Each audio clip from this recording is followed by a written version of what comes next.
Welcome to the Undisputed Podcast. I'm your host, Joy Taylor. This podcast is the full show from today's episode of Undisputed from start to finish. We've got a busy slate, so Skip, Shannon, let's get to it. What is up? Welcome to Undisputed, live from Los Angeles. And a big happy 4th of July to everyone at home. I'm Holly Saunders here with Skip Bayless and Shannon Sharp. And without seeing each other today, I would say we're perfectly clad. Honestly, we didn't see each other. You looking at me all crazy. Oh, red, white, and blue. Wow. Oh, wonder why he's in red, white, and blue. What did I do, Skip? He's got the red, we got the You blue. got on red. But I don't have white and blue on. I just have Okay. red on. Oh, you got on white. You still got on no blue. No, he's pulling his weight. Do we have any plans? Neil having a cookout, but he having a cookout. He talking about it started at 6 o'clock. Yeah. I figured you were going to be in a hot dog eating contest, You know, right? as You a have matter- one almost every night, right? I don't eat hot dogs, volume man. eating As a contest? matter Ooh. of fact, Skip, as soon as the show's over, I'm on my way to Italy. Are you? O'Brien on that yacht. Yeah, we cooking out on that yacht. Man. Well, in all seriousness, allow me to say happy birthday to the United States of America. We obviously have our problems, many of which you and I discuss on this show. Yes. But it is still the greatest country in the world. Yep. And I am grateful to live in this country. Amen. Thank you. That is it. That's the only time that you will see them agree the entire day. Exactly. All right, let's get started with the latest on Kawhi Leonard. With that, all the speculation around Kawhi centered around reports that he wanted to be traded to L.A., preferably the Lakers, but not so fast. Yahoo's Shams Charania was on the herd yesterday and said Kawhi to the Lakers is not a sure thing. Take a listen. There's no guarantee if Kawhi Leonard hits the market next summer that he's going to sign with the Lakers, period. I think his options have broadened a little bit just inside L.A. There's another team, obviously, in L.A. I think he'd be very much open to the Clippers. And there's a belief around the league that if the Sixers came hard, that there could be a potential there. But I think, around Kawhi, what's been made abundantly clear is there's not an interest to go join a super team. I don't think he's jumping for joy that LeBron James is in L.A. with the Lakers. If anything, that's going to make him look maybe more toward the Clippers, because this is a guy that won Finals MVP against LeBron James. You think he's amped up and wants to join LeBron now? I think that's been overstated, and the Spurs are beginning to realize that and beginning to realize that we might have a broadened market for him. Interesting. Shannon, what do you make of this? I don't believe it. I'm not saying that he's not telling the truth, but I just don't believe it, Skip, because there are three things at play here. Let's just take this. Skip, I'm old enough to remember vaguely when the Clippers were in San Diego. Yep. Now, in all those years, can you tell me the free agent that says, you know what, I want to go play for the Clippers? If you think about it, the biggest free agent that they've lured is Chris Paul. The only reason they got him is David Stern vetoed the trade that sent him to the team that everybody knows about in L.A., which are the Lakers. That's the only way they got Chris Paul. So I'm going to eliminate the Clippers. He doesn't want to go play for the Clippers. Okay, boom, done with that. How do you know that? Let me finish making my point. Okay, now, there's two other things at play here. I've eliminated one of the three. The Clippers, I don't believe Kawhi wants to play there. Okay, it seems now either the Spurs or someone in Kawhi's camp is trying to broaden this, trying to increase the leverage. Now, it's being reported the Spurs want Kyle Kuzma, Brandon Ingram, and 2 first-rounders. Skip, there's no way. And Josh Hart was the report, but go ahead. No way. Yeah. I'm trying to think of the guy right now that can command 2 young, talented players and 2 first-round picks. Wait, you're the one who told me he's the best two-way player in basketball. That's a fair deal. He's also I want Lonzo instead of Josh Hart. And also, we have not seen him play in almost a year. The same thing as Boogie Cousins. We knew if Kawhi Leonard was 100% healthy, maybe someone would have made the splash. Yep. Now, if you look at it, so the Spurs might be trying to increase their leverage, saying, hey, Yep. but who also stands to gain from this? Saying that, well, you saw what happened with Paul George. Lakers had an opportunity to get him. They didn't get him. He went to OKC. Now he's staying in OKC. I could see that happening with Kawhi. Maybe that's Kawhi's camp putting that out there. Maybe they're trying to put pressure on the Lakers. Y'all need to go on and do this deal, But the one thing I know about Magic Johnson, and I don't know him great like you do, Skip, but I know he ain't gonna make no bad deal. This would be a terrible deal, Skip, because even if you give up all of this, Skip, you're weakening your team. I get it.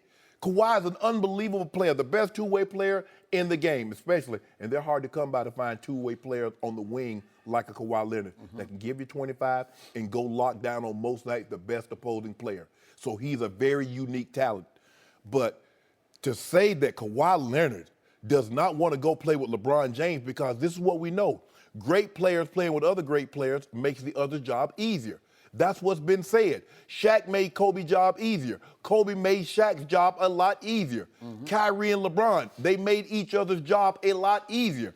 To say now all of a sudden, well, he don't want to play with LeBron James. I do not believe that, Skip Bayless. Now, I could be wrong, but I believe people... Well, he was basically, Shams Charania was saying he doesn't want to play on a super team, not just with LeBron, just with any other superstar.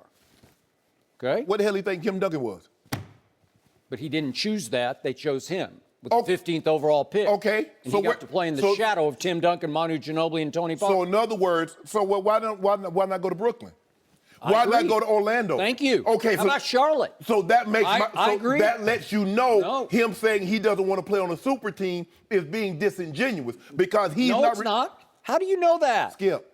Well, hold on, Skip. Where can he look at the teams that you're talking about? Where are they going? The days of you, one player, or maybe a couple of players dragging a team to an NBA Finals, that's done because teams are assembling super teams for this very reason. So I don't believe it. I do not believe Kawhi does not want to play with the Lakers. I believe he wants to play with the Lakers. And right now, the Spurs think they have the leverage because the Lakers know Kawhi wants to get there. And they're hoping like, okay, well, if you want him, go ahead and give us Ingram, give us Kuzma, give us those 2 first-round Tell picks. me when it's my turn. It's your turn. Tell me when it's my Go turn. ahead. You done? Yes. Thank you. What have I told you from the start over the last 6 months about one Kawhi Leonard? He is a weird dude. Well, he is extremely unpredictable and unknowable because, to my knowledge, I think I've seen him speak on television maybe twice in the 7 years he played for my San Antonio Spurs, maybe twice, and said little to nothing in those 2 TV interviews. So who knows what's in that weird head of his right now, because the Spurs don't know. I don't think the Lakers know. And right now you are letting your heart get in the way of your head because your grand plan, your master plan was LeBron and Kawhi Leonard in Los Angeles. Okay, I want to hear your theory. Go ahead. Right? I want to hear you. I want to hear your because you believe him. So let's get this on the record.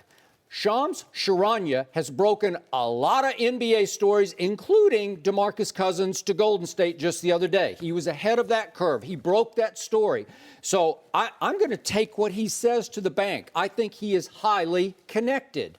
And again, am I shocked by the fact that Kawhi Leonard didn't want to play? It's not. He's not directing this personally at LeBron James. He's just saying that he's a weird guy who doesn't want to join a super team. He's not your standard everyday NBA superstar. Skip, you're talking about he broke the story. He broke the story an hour. He should have had this before free agency started, saying Boogie Cousins, if he doesn't re-sign with the Pelicans, he's going to Golden State. That's breaking the story, not 1 hour before everybody else has it. That's not breaking news. Yes, it is. No, it's not. He had it first. What are you talking about? Just because you have, Skip, it's 1 hour. Did anybody see that coming? Skip, no. 1 hour. I got to tell you, this doesn't surprise me at all because what he's saying is that Kawhi wanted to go to the Lakers before LeBron chose the Lakers. Was it a shock that LeBron chose the Lakers? No, it was not. Okay, but then. now that he has, according to people in his camp, and I assume this is coming from the uncle who has taken over Kawhi's basketball and financial, sort of affairs, right? Yes. That Kawhi Leonard not real interested in joining forces. He wants to be his own guy with lower expectations and lower pressure. What did I tell you from the start happened last year in San Antonio? All of a sudden, there's no Duncan, Ginobili's 40 years of age, Tony Parker ruptures his quadriceps muscle, and all of a sudden, it was Kawhi or bust in San Antonio. And all of a sudden, our Chris Broussard, before the year started, is predicting that Kawhi Leonard's going to win MVP. And he crumbled under those pressure and expectations because he'd never felt that before. He had the luxury of playing in the shadow of Duncan, Parker, and Ginobili for the first 6 years of his career. If you don't mind me asking, before you go any further, Kawhi doesn't want to play on the super team. So if you pair him with Ben Simmons and Joel Embiid, what the hell is that? If you pair him with Kyrie Irving, Jason Tatum, and Jaylen Brown, what the hell is that? Okay, well, what the hell did you just say? You said, what about, where'd you throw out? Orlando? What about Orlando? I think we should broaden the field. And you're saying, no free agent ever wanted to go to the Clippers. You're unmaking your own case. This is exactly the guy who would go to the Clippers. He doesn't want the spotlight on him. Well, then why didn't he say the Clippers? He could have easily said the Clippers. You know, if you told Kawhi Leonard, you can play in Los Angeles, where you're basically from. He grew up in Riverside, but he had connections to Compton. If you could tell him, oh, you get to go, quote unquote, home to play for the other team, the smaller market, quote unquote, team in L.A., the one nobody really cares about, the Clippers, he would be happy with that. I don't believe it. He doesn't want to share the spotlight with LeBron James. But Skip, and we didn't know for sure LeBron was going to choose the Lakers. If the Lakers had pulled off the trade for Kawhi first, then that's what he wanted, apparently, according to Shams Charania.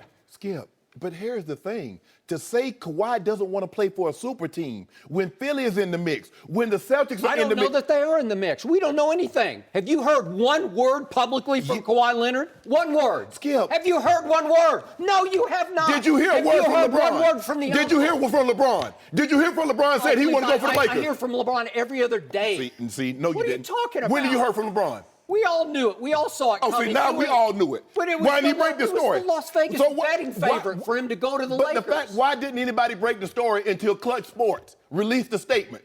It's speculation. Everybody's predicting he was going to L.A. That's nothing. Okay. Well, I'm serious. Well, everybody's predicting that the Celtics are the second favorite. But Skip, all I'm saying is that no free agent.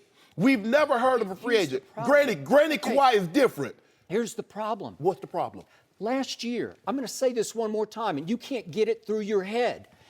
The most conservative and patient medical staff in all of sports cleared him to play at midseason for my San Antonio Spurs. And I spoke directly by phone to a doctor who personally hands-on examined Kawhi Leonard. And I told you this. He said, he had all the pictures, I can find no structural damage. There's nothing wrong with his knee. There's nothing wrong with the thigh bone. There's nothing wrong with the quadriceps tendon. There's nothing wrong with the hip. He says he has tenderness in the soft tissue just above the knee. Tenderness? Seriously? And that kept you from playing all but 9 games and collecting $19 million? I think it forces you to question anybody making a long-term commitment to this guy, because if you're the Lakers, are you going to give up Brandon Ingram and Kuzma and, let's say, Josh Hart and draft picks and then bet on him long-term? Are you sure that after next year, after 1 year with the Lakers, that he would commit long-term to the Lakers? Because I'm not sure of that. I don't believe if Kawhi was healthy, they would give up Kuzma, Ingram, 2 first-round picks, and Josh Hart, even if Kawhi was healthy. But let me put it to you like this. I got a buddy of mine. He's stumped. Every top doctor at Cedars-Sinai in UCLA, they say nothing's wrong with him. But he said, why have I lost 25 pounds in 6 weeks? They can't tell him what's wrong.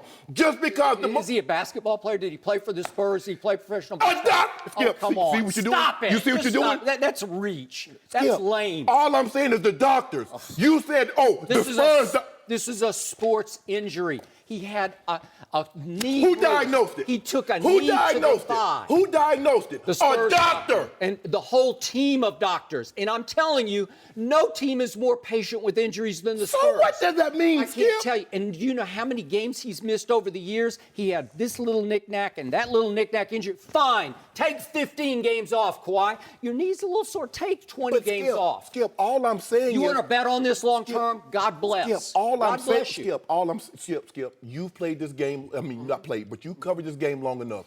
You know there have been situations, even if it's not sports related, where sometimes doctors have been stumped. They can't tell, and you go this place, you go that place, and they can't tell you what's wrong. Okay, I get the Spurs are conservative. I get they have great doctors. But Kawhi Leonard says, I'm hurt. Okay, I'm willing to take him at his word. If your knee hurts, I get you. Maybe something deep down is wrong in your knee. This is soft tissue in your thigh. Okay. This is not career threatening. This shouldn't cost you all but 9 games of an 82-game season. It shouldn't, but it has, Skip. He says, You know what I question? I question whether Kawhi Leonard has fallen out of love with the game of basketball. I question long-term. That's a reach, Skip. No, That's I'm a not. reach. I question long-term. If you're going to bet $200+ million on him, is his heart really going to be in it from this point forward? Because I don't know that. Well, if that's the case, why the hell does the Spurs want to give him 5 years, $219? They don't. Yes, they do. They do not. Well, then why did Greg Popovich get his ass on the plane and fly to San Diego to meet with Kawhi? To try to figure out what is going on in that weird What cycle. difference does it make? If you don't want him, what difference does it make, Skip? Well, you want to hear it from the horse. No, you don't. No, you don't. don't. Want to hear it from the uncle who took over the basketball There you go. affair. Because they wanted him. You know what? If he had a first-class agent, the agent would be issuing statements day after day, and at least you'd have some barometer on where this is headed. Well, how about this here? You say you like Agent Wojnarowski.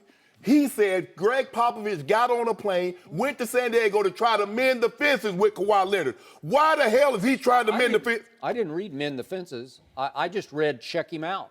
Try to see where his head is. Where is his head?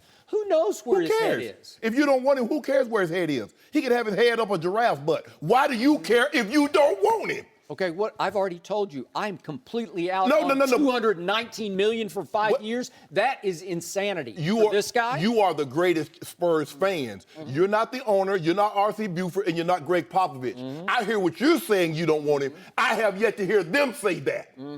Okay, but I'm just telling you that all of a sudden, I believe the league is sitting back saying, really, do we want to bet on that guy next year? Because Philly, let's take Philly. Is it going to give up Saric, Covington, and a couple of unprotected first-round picks for Kawhi Leonard and hope that over next year you can Paul George him and talk him into committing to you long-term? I tell you what. Tell R.C. Buford to take Saric, Covington, and those draft picks and see if Philly would do that deal. See if they do it? Yes. Well, I think it's on the front burner as we speak. I guarantee you they would do that deal. Okay, so would Philly, do you trust that you could talk him into staying there? No. Long term? No. Okay. That's why everybody's hesitant. Yeah. Everybody is hesitant. Skip, here's the thing, and we're going to talk about Paul George later. Nobody was ever giving up the second pick in the draft for Paul George because people believe that Paul George can be on a championship team, but only as the second best player. So it makes it a lot easier to say, I'm not giving up no second pick in the draft for Paul George. Skip, if you got to give up Saric and Covington, that's one thing. Saric and Covington is not Ingram. He's not Kuzma. Those two guys and 2 first-round picks? For real?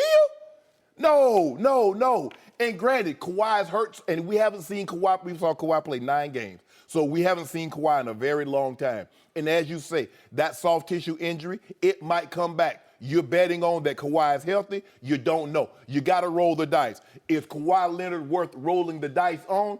2-time Defensive Player of the Year, Finals MVP, 2-time first-team All-NBA? I say yes, but not at the Spurs price. Not Kuzma and Ingram. Not 2 first-rounders. No way, no how. That's all I'm saying, Skip Bayless. That's it. Somebody is putting this out, trying to wrap up the pressure on the Lakers to do the deal. And I don't believe that's the case. I know, but this would pressure the Lakers not to do the deal. The report is that he doesn't want any part of LeBron super team. I don't believe that to be true. I believe they're trying to ramp up the pressure on the Lakers to put pressure, come on and do this deal, because ain't no guarantee. You saw what happened with Paul George. He might get to Philly and like it. He might get to Boston and like it. You need to come on and do this deal, bro. Come on, Magic, do this deal. And Magic and Rob Pelinka sitting back there. Is it possible, at bottom line to this discussion, that LaShannon Sharp is starting to panic that LeBron is going to have no help in L.A. except LeBron? No. Is that what's happening here? No. Because all of a sudden I'm saying, who is going to L.A.? It doesn't matter, Skip Bayless. For me, all I'm doing is looking at this. I do not, because here's the thing. You look at these teams that are interested. Danny Ainge says, of course, I'm going to do my due diligence to kick the tire. But a non-starter for them is Jason Tatum.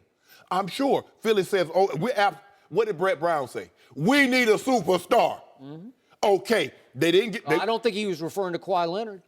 I think he was referring to LeBron James. So, okay. Right? That's what they cleared the decks for. Yeah, they wanted LeBron. Yeah. Okay, a nice consolation prize would be Kawhi. But here's the thing. They made Embiid, Simmons, and Fultz, for the most part, they are untouchable. So now you get to pick from anything else. They're like, I ain't got anything I want. Yeah. The Celtics got what you want. The Lakers got what you want. But the Celtics can't be assured. Skip, Why would I run the risk of giving up those assets? Kyrie Irving is going to be a free agent. What if Kyrie walks and Kawhi walks in 2019? What have you done, Danny Ainge? Okay, I agree with you. That's why this is the worst bet in sports right now is Kawhi Leonard long-term giving up assets because he's the guy with a year left on a contract. He is not free yet. Someone is trying to muddy up the waters to put that pressure on the Lakers. And Magic Johnson being smart as he is, Magic Johnson or Rob Pelinka, Skip, you don't ascend to where Magic Johnson ascended to by being a dummy. No, but I've told you before, Michael Jordan was one of the smartest basketball players I ever saw, smartest athletes I was ever around. I covered him, and he has become the worst GM in the history of professional sports in Charlotte. And picking players, Skip. Okay? Well, I'm just saying. We trading for him. Are we sure? We don't know what Magic's track record as GM is like because he hasn't been one He before. got Kuzma. So that's good enough, ain't it? He picked Kuzma. Yeah. I can do that. Well, hold on. He got Lonzo. If Lonzo what you say he is, that's it. Okay. He don't need to have any more success. Okay, but now you have to make moves. Now you have to make choices on the fly. Next topic up after the break. He just got the biggest. DeMarcus Cousins. Magic Johnson Right? landed the biggest free agent that ever hit the market. Okay. And then he turned right around and swung and missed on DeMarcus Cousins. And again, we'll talk He about didn't that swing and later. miss. Yeah, he did. Hold on. You can't miss if you're not up at plate. Oh. Ah. So you're saying there's another erroneous report. Whoa, Skip. Shannon Sharp ripping every newsbreaker out Skip, there. I didn't rip nothing. Every reporter. Why you do that? You should be a reporter. No. Because if I'm a reporter, I can't have fandom. Oh. I need my fandom. I need to be. Braun needs me against people like you that attack him unmercifully for no apparent. You ain't telling no truth. Here we go. Here's yet another superstar who doesn't want to play with LeBron. Don't do that, James. Skip. Stop. For whatever Stop, reason. baby. Stop. Right? What superstar don't want to play with LeBron? Well, Kyrie, Paul George. I don't know. It was easy for Kyrie to say, you know what, I don't want to play with him after he won that chip. Because, see, once you get that chip, Skip, all bets are off. Because once if Boogie were to get a chip, now Boogie's like, I got this ring, so it's easy. That takes a lot of pressure. Because if you're one of those guys, as these guys, Boogie, Kyrie think they are, that's what Kawhi already has a ring and a Finals MVP. He does. So, it's like, hey, I can really call my shot. God bless America. That's how you start off a 4th of July with that debate. And we'll keep it rolling coming up next. It's been a big week for the Lakers, but did they make one huge mistake that they'll be regretting? We'll discuss that coming up next. No mercy. Boogie Cousins shocked everybody by agreeing to a one-year deal for just over $5 million with the Warriors earlier this week. And Boogie told the Undefeated that he did not get any other offers. Also, Mark Stein of the New York Times reports the Lakers declined to offer Boogie a one-year deal for similar money that he will get in Golden State. So, Shannon, I think this was a mistake by the Lakers. I don't believe it was a mistake this year because I don't know how soon Boogie will get back and how effective he will be. We're assuming that at some point in time, Skip, he's going to come back and he will be the Boogie Cousins that we remember, the 25, 13, and 5 Boogie Cousins. The Lakers are saying, we don't believe you'll be that this year. I believe maybe at the start of 2019 season, we might see the Boogie Cousins that we saw at the start of 2018 season. So I believe a year after, not immediately after, but the year after, a full year will have passed, I believe Boogie Cousins could possibly get back. Because remember, Skip, you gave that stat in 2013, 18 basketball professional NBA players studied. Yep. Seven never dribbled a basketball in the NBA again. So Boogie, the odds are stacked against Boogie. They are. Now, obviously, the injury has something to do with it. This is what we know about Magic Johnson. He played for the Showtime Lakers. Get the ball out, get it, and go. Yep. LeBron James feels he's at his best pace of play. Now, this is what we know about Boogie. He has a high usage rate. When you have a high usage rate, Skip, you're not getting the ball out and going. That means you're like a sanitation truck. Beep, beep, beep. You backing it down. When you backing it down, guess what's not happening, Skip? The ball's not moving. Well, so maybe that has something to do with it. This is what we know about LeBron James. LeBron James loves skilled big men. That's why he wanted Kevin Love. Kevin Love can shoot. Kevin Love can rebound. Kevin Love can score. Well, Boogie Cousins is taller and can do it better than Kevin Love. That is correct. So for me to say, LeBron didn't want him, but LeBron is in a very tough situation, Skip. He's the new guy on the block. Yep. Now, you can't come in calling shots as the new guy. Now, maybe a year from now, 2 years from now, maybe Bron say, Magic, Rob, go on and bring him in. I can handle that. But as the guy that's just signed, you know, hey, I'm gonna sit back over here. I'm gonna keep my mouth shut. I just believe that the Lakers are looking to say, I don't believe Boogie will be the Boogie Cousins that we saw, the 25-13 Boogie, and maybe the style of play is really not how we want to play. But to say LeBron wouldn't want Boogie Cousins, a guy that's 25 and 13, that's agile, can pick and roll, can shoot the three, no, it's hard for me to believe that. But I don't believe the Lakers made a mistake because they don't feel, and I don't believe Boogie will be the Boogie 25 and 13 that we saw at the start of 2018. What if he is by January? Well, if he, I mean, like you said on Kawhi just earlier segment, that's a huge gamble. Golden State was willing to take that gamble, not only Skip from a playing standpoint, but from a locker room standpoint. Everybody can't handle Boogie's personality. Nope, they cannot. But the Golden State Warriors, with their culture, I believe they can. So there's one huge unknowable X factor about this discussion, and that is when and if he will come back to being Boogie Cousins, right? Right. He is posting workout videos, treadmill videos that look pretty impressive. Right. Looks like he's moving pretty well. Looks like he's actually running on the treadmill. That's progress. That's positive signs, right? But what do you have to do in basketball? Sudden. Jump. And suddenly, everything is. Yeah. But what happens when you got to? I know. I agree. It's scary. Yes. Nothing. It's the worst injury a basketball player can suffer is the Achilles tendon. Yet, he says he will be ready for training camp. So if he is, Magic Johnson swung and missed on this one. If he is, and I don't know that, so there is that asterisk to the end of this discussion. So I don't know, you don't know, nobody knows. DeMarcus Cousins does not know at this moment how that's going to respond when he has to cut and jump on it, for real. But to me, this was a huge mistake that equaled and canceled the enormous coup it was to sign LeBron James. Because that was, like you said, that put Magic Johnson on the map as a general manager. Yes. That is huge, man. Yes. He is the biggest prize ever on the free agent market. Way to go, Magic. I mean, I'm not sure Magic had I think LeBron just wanted to come to Hollywood. They say Magic was sitting in the driveway. Okay, he was. At 12:01, he knocked on LeBron's door, but he was out there since 10 o'clock. Well, okay. Did you see the pictures of that mansion in USA Today? Have I seen it? Been there. Even got a cigar room. LeBron smokes Necessary. With a 1,500 wine cellar hold 1,500 bottles. You not invited, Skip. Well, they went up on the terrace. Overlook it. Views of the Pacific and downtown LA. That'll work. Right? That's why LeBron said, "Give me Los Angeles." That's why we said, give us Los Angeles. Why Holly said, give her Los Angeles, right?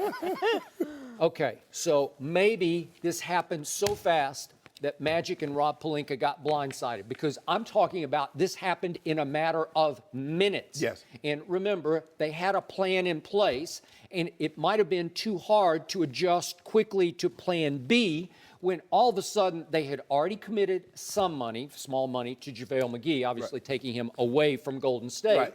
And they had already committed a good chunk of money to KCP, and they had already acquired Lance, and they had already acquired Rondo and committed small amounts of one-year money to them. So the plan is working on schedule, and all of a sudden they renounce Julius Randle, and within the hour, New Orleans says, "Thank you. We want Julius Randle." And all of a sudden, in that same flurry of minutes, they get a call, according to Mark Stein. And by the way, he is another highly decorated, highly credible reporter for the New York Times now. And the Stein line, his own website, and he's been doing this for years for ESPN.com. And he says that the Lakers did get a call from DeMarcus and or his representative, and they had a quick shot. But you got to think fast, man. Do you really want? You've got $5.6 million left in cap space.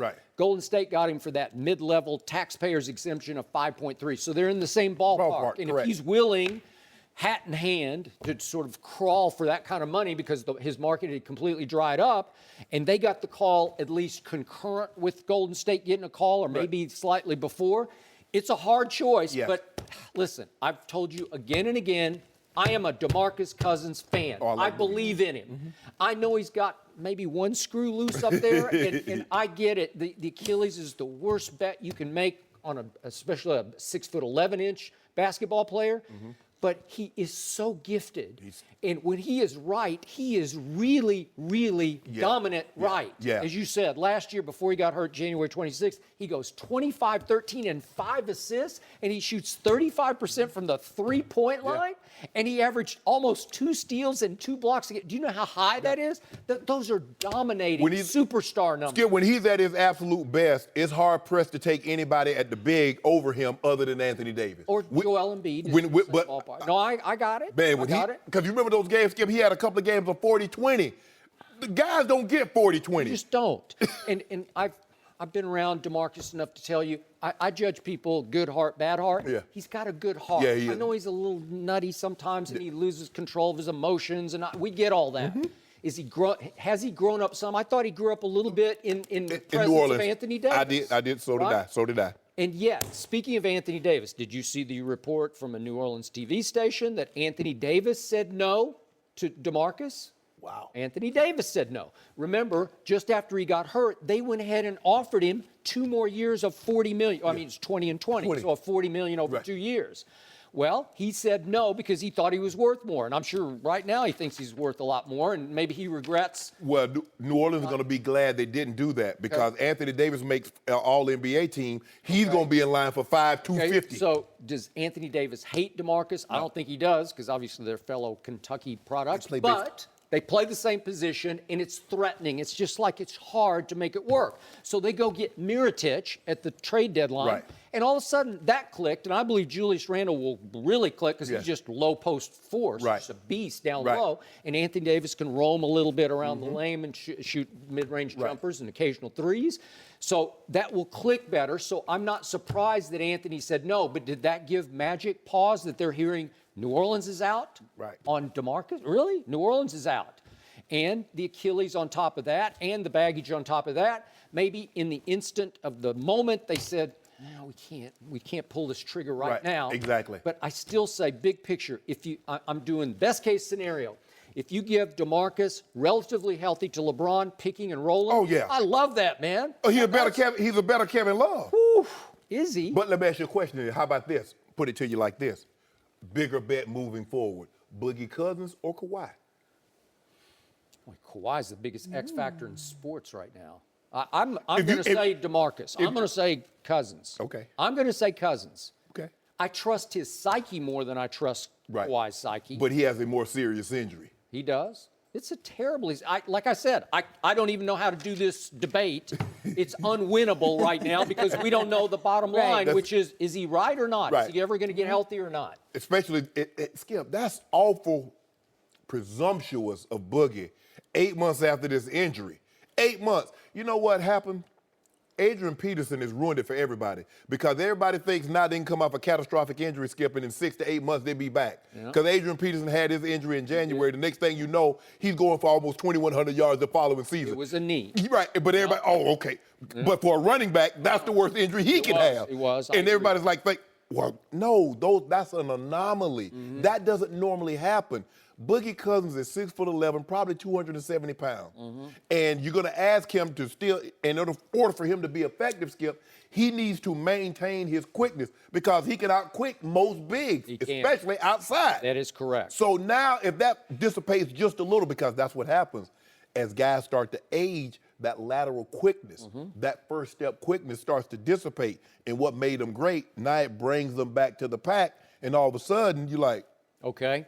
What did I tell you? The recent best case scenario I've seen with the Achilles injury is my Spurs, Rudy Gay. They took a chance on him, and he was coming right off the surgery, and he opened up training camp with the Spurs and started playing early in the season. They limited his minutes, but I got to tell you, you wouldn't be watching these games like I would because you think it's broccoli to watch the Spurs, right? With no cheese. Rudy Gay at, what is Rudy, 6'9"-ish? 6'9", right in there. 6'9", yeah. He looked explosive right from jump. He looked like he could jump.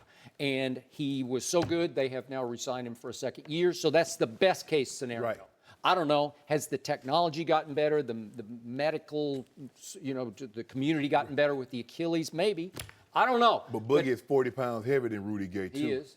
He's much heavier. Yeah. He might be more. He might be. What do you think? What do you think Rudy Gay weighs? 225, 230? Maybe. Boogie is at least 270 at the least. bare minimum. Yeah, I'm going to say maybe 50. yeah. No, I agree. But in the end, I'm doing best case. I'm trying to play to your heart instead of your head. If you had DeMarcus Cousins right down the stretch next year with the Lakers and LeBron, you would be a Western Conference contender. Well, Magic and Jeannie Buss mad right now because they could have had him even swapped. They could have traded Brandon Ingram and had Boogie Cousins. That was one of the reasons Jim Buss, they could have had him. Yeah. So can you imagine Boogie there, LeBron, and then Kawhi? Oh! Yeah. But remember, you could have added DeMarcus for $5.6 million, and then you'd have all the kids and LeBron and Rondo and Lance and JaVale as a backup center. You'd be pretty good. I just think Magic doesn't think, and Rob Pelinka do not think that Boogie is going to be where he needs to be, especially February, March, April. Maybe 2019, Skip, start of the season, okay. Okay, But for your sake, I hope you don't regret this come January. We'll move on to the next topic, but most importantly, this part of the discussion, what is a cigar room? Like, doesn't it permeate the rest of the house? No. They got It cedar. said it had some ventilation. air purifier Yeah, in it. yeah. No way. Oh, yeah, absolutely. It's like smoking in the car. You get like the first No, and no, no, second no, hand. no, no, no, They go all together. No. It's LeBron. You never been in a house with a cigar bar? No, I have not. Nor have I. Well, I don't know. I don't know how you guys live. I don't know how you I was going to say, how do we live? How do we go on? Do you have one? No, I don't have one, Skip, but I've been in one. We're coming over later if you do. No, I ain't got no cigar. You know, I got a couple of You cigars. can go. Maybe I'm Colin not- has. Well, you don't want no cigars, Skip. You got to celebrate. I don't. No mercy. Paul George thought he was going to sign with his hometown Lakers, but he opted to sign a max deal and stay in OKC. The Lakers did not trade for George last summer, and he was traded to the Thunder instead. Now, George told ESPN he wanted to come to the Lakers a year ago, but they, quote, didn't grab me. Shannon, are you buying this story from Paul? No. Skip, why would the Lakers mortgage their future on a guy that could be on a championship team, but for the most indication, most people think he has to be the second best player, not number one. So I'm not, Skip, no one. I don't believe anyone would have given up the second pick in the draft to take Paul George. Now, I could be wrong, but I don't believe they will. Because, and here's the thing, they had to put on the full court press. You can't afford to give up, because they gave up Oladipo. Oladipo looked like he going to be a superstar, Skip. So I wouldn't go super, but he's a star for sure. Well, in the Eastern Conference with no LeBron, he gonna be rising. Until Game 7 against LeBron when he was not showing up much. But go ahead. Well, But what about the other games that he was great. Okay. Yep. Well, you take one game. Sabonis looks like he's going to be a solid player. Yep. So you can't have. By the way, they got Tyreek now. Yeah, Tyreek Evans. They're going to be a factor. Go ahead. So it's hard for me to believe that you can allow Kevin Durant to walk out and get nothing in compensation. Okay. Paul George walk out, you get nothing in compensation, plus what you had given up to get him. So they put on the full court press. For me, is that I don't see. I never thought the Lakers would mortgage their future for Paul George, considering now Anthony Davis. Okay, we have him. Joel Embiid. Okay, we gonna have LeBron. Okay, but not Paul George. And maybe Paul feels comfortable playing with Russ because Russ is a superstar. But the expectations playing with Russ after playing with LeBron James is something entirely different. Skip, it's quantifiable. We know. LeBron James been to 8 straight finals. When you play alongside him, that's the expectations. It's final or your season was terrible. And if you don't win, first of all, if you get knocked out before you get to the finals, it's terrible. At least you got there. So with that being said, they offered Jordan Clarkson, offered 2 late first-round picks, which was, 27, 28? And I guess Indiana said no. Yeah. They turned that down to do the deal with OKC. So it wasn't like the Lakers said, nah, we ain't got nothing for you, Paul George. They tried. Jordan Clarkson and 2 late first-rounders. Indiana said, nah, we take this deal from OKC. So it wasn't like they were trying. But if you thought someone was going to give up the second pick in the draft, Paul George, to get you, bro, that was never going to happen. So to me, this isn't revisionist history. It's just Paul George's way of trying to take the onus off him, some of the blame off him for not going home to Los Angeles to play with the Lakers. Right. And it sounds good, but it's not really true because it wasn't his choice. he's blaming it on the Lakers or the Pacers for not completing the deal, Right. but it wasn't going to be his choice. Right. That they had his rights, so they were going to trade his rights, and Right. then he'd have a year left, Correct. right? So in this case, I'm going to say it again. The reason Paul George stayed in Oklahoma City is because at heart, he's George Paul. He's not only a secondary star, he does not want any of the pressure and expectation of being LeBron's co-star on the Staples stage. It's just too intimidating for him. It's overwhelming. He's a high IQ basketball player, and he sees what has happened through the years to LeBron's help, the way the media has so harshly just destroyed LeBron's help. And it starts with LaShannon Sharp because Kevin Love became the #1 scapegoat in sports to me over the last 3 years. Oh, it's Kevin Love's fault. Oh, don't blame it on LeBron. Oh, Kevin Love, he failed LeBron again. And then last year, it was Rodney Hood is failing LeBron, or Jordan Clarkson is failing Well, LeBron, if you make $25 million and you average 9 points in the final, no, yeah. I got it. I got it. But it's terrifying to some of these guys to try to play alongside LeBron and live up to being his help, because the LeBron protecting media will destroy the help on any given moment. They'll leap on the help and just eat them alive. That's always been the case, because when Tom Brady doesn't play well, what do you say? The receivers are terrible. So they've always made it. I never say that. I say they're terrible going into the season. Exactly. I do. Exactly. So we've always protected the By the way, when does Tom Brady play terrible? I mean, when do I need that? I don't need it. He was the NFL MVP at age 40. He lost. Huh? He lost the Super Bowl. Well, He it wasn't lost his fault. He lost 3 other games also. Oh. So clearly, he didn't play well in all the games. And even some of the games that he won, he didn't play particularly well. But that's neither here nor there, Skip Bayless. I love how you try. I love how you try to do that. It's there. I love how you try to do that, Skip. But the Lakers are looking at it, Skip. Okay. We didn't get Paul George. Look what we did get. We went fishing, Skip. We went fishing for tuna, and we landed Moby Dick in LeBron James. Okay, we would love to have Paul George. We would have loved to have you. But, bruh, did you see what we landed? We landed the free agent prize of free agent prizes. Okay, I got that. But just think about what Paul George just decided to do.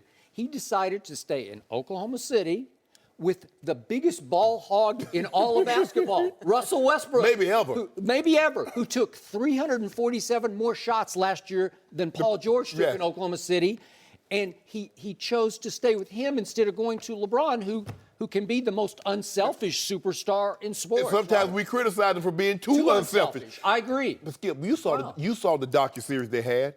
Paul George said, when I dreamed of playing in the NBA, it wasn't in a Pacers uniform or a Thunder uniform. He said he dreamt of playing in the purple and gold. That's what he said. So if it's a lie, he told it. And by the way, just for the record, he grew up in Palmdale, which is about 60 miles north of here. Yes. This is a town of about 150,000, so he didn't grow up in Brentwood or whatever. Look, only Marcellus Wiley that was born in L.A. that roots for the Clippers. That's true. Everybody else that's born in L.A. roots for the Lakers. No. So if you're in close proximity of Los Angeles, you root for the Lakers. Okay. And so I believe Paul George was no different. Okay, and I'm going to remind you again, Paul George is now being hailed as a hero in Oklahoma City, my hometown, by the way, because he chose to stay against all odds. Shocking, because everybody thought he was going to up and leave him high and dry, just the way Kevin Durant did 2 years ago on July the 4th.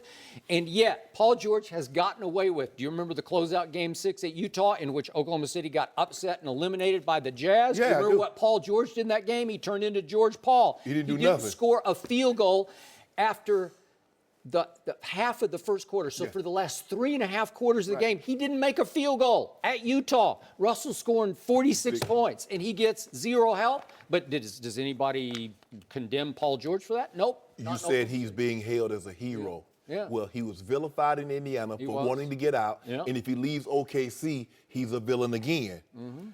That's probably true. He doesn't strike me as a guy that he doesn't like that, because he seems like a really nice guy. Who really cares about how he is perceived. Skip, it takes a special type of person to don't give a D of what outside what they think, what they think of him. About that. So some of that bothers them. Man, they don't like me. Most guys, like Michael, I don't give a bleep if you don't like me. Kobe, I could care Totally less. agree. But everybody isn't built like that.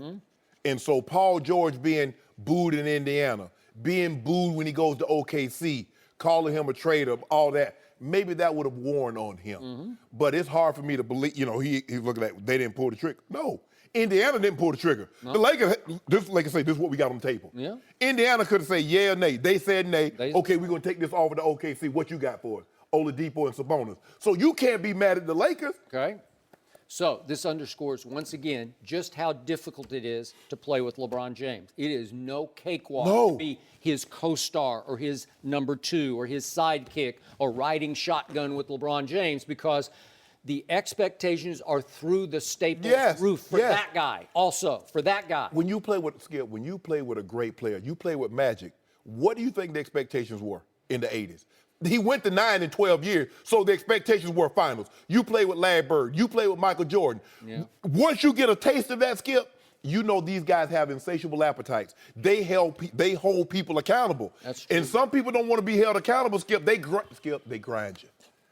They make your job easier, but they grind you. So Kyrie Irving finally said, I can't take it anymore. I want out. And he demanded a trade. Yes. And LeBron called, told, he at least texted Kevin Durant and said, hey, join me in L.A. right now. And Kevin said, give me one more year and I'll think about it. Right. But he didn't want to inflict that upon himself just yet. Right. And now Paul George says, I'm staying with Russell, man. I don't want any part of that.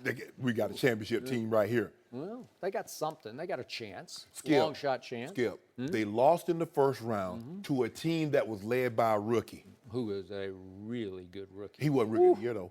Yeah, he was. Roy Simmons were. Donovan. Roy Simmons. You see him at the You know it, and I know it, and the world knows. Donovan Mitchell was. Did you watch the NBA award? I watched it. I tweeted about it immediately. Who got that trophy?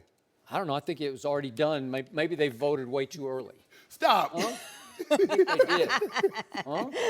What you mean it's a regular season award, so when you want him to vote? Did you see Donovan Mitchell go head-to-head, mano-a-mano with Russell Westbrook? Yeah. Just shot for shot. Yeah. You got it? I got it. I got you. The Rookie of the Year award is based on 82 games, not 6. I know. You know who for sure has a cigar bar, I decided during the segment? Jerry Jones. 100%. Smoking jacket. He's got all of it. I got a smoking jacket. Oh, you do? I got a smoking jacket. What you wearing? Oh, you got to bring it in. Okay, I'm gonna have you see. I'm gonna have you see that. One of your celebrations you had? Yeah. First game when LeBron didn't win opening night. Really? I'm wearing it the next day. All right, we like that. That might be one of few wins next Don't do that. See, there you go. You ruined we got to get out of this segment, guys. Jerry Jones, that was my segue. You ruined it. Is everybody underrating his Cowboys? Discuss that coming up next. No mercy. Welcome back to Undisputed, and we want to wish everyone a very happy and safe 4th of July. Celebrate with family and friends the freedom that we have in this wonderful country. And the NFL season starts in about 2 months, so let's talk some football. Let's start with America's team, the Cowboys. They missed the playoffs last season and lost Dez Bryant and Jason Witten this offseason, but Pro Football Focus ranked Dallas as having the 8th best roster in the NFL still. The defending champion Eagles were ranked number 1 on the list. But Shannon, do you agree with the Cowboys' ranking? Yeah, but so what? What does that mean?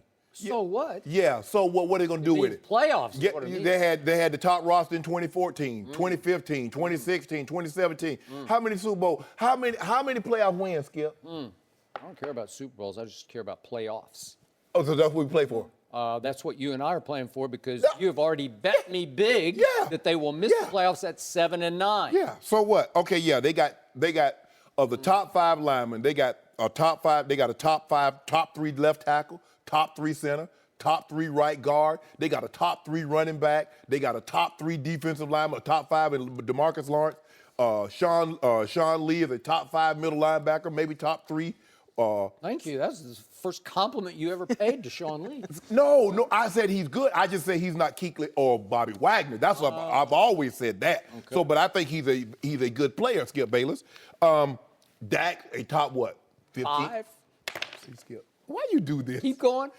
I can't keep going because you are not being serious. You know Dak ain't top 5. But Skip, what is that for? What are they going to do? What are they going to do with that? All that talent. They're not extremely deep. Not like the number 1 team on this list. They loaded. What I said, they loaded. They're loaded. I agree. They're loaded at quarterback because, boy, they're back. Wow, no. Huh? He's a backup. Haven't you heard it? Should be the He starter. wrote a book. You heard what he said? And on the book tour, he says, you know what? I want Carson Pennsylvania to succeed, even at my expense. Really? I know I'm the backup. That's what he said. He said all the right He called things. him Pennsylvania? Yeah, that's what he called I don't it. think he called He it. called it that. Yeah, what he called it. So, Skip Bayless, look, I get it. You know, if you look at this team, Skip, if you look at the players, they got some skill. Yeah. But it's hard for me to believe that they're going to be better because I still, you know, even though Dez was a shell of himself from 2014, he's still better than what they got on that roster. What are they going to do with Jason Witten? Now, granted, he wasn't an all-pro Jason Witten. He just going to give you like 60 catches, probably about 600 yards, 3 to 4 touchdowns. No yak yard? No, but who going to catch the ball? You don't know what kind of yards they're going to give you. What about your tight ends now? You banking on Gathers who hadn't played since last preseason. Rico Gathers, basketball star at Baylor University. They got nothing to do with football. Oh, you hoping he gonna turn into tight end star. So you said he gonna be is he gonna be Tony Gonzalez or Antonio Gates? Gates, or either one. I'll take Tony Gonzalez. Maybe. I bet you will. Yeah, the likelihood of that happening. Okay, but Skip. So what? They got the eighth best roster. What they gonna do? Nothing. Cause guess where they gonna be? Like me and you. Watching the playoffs. Okay.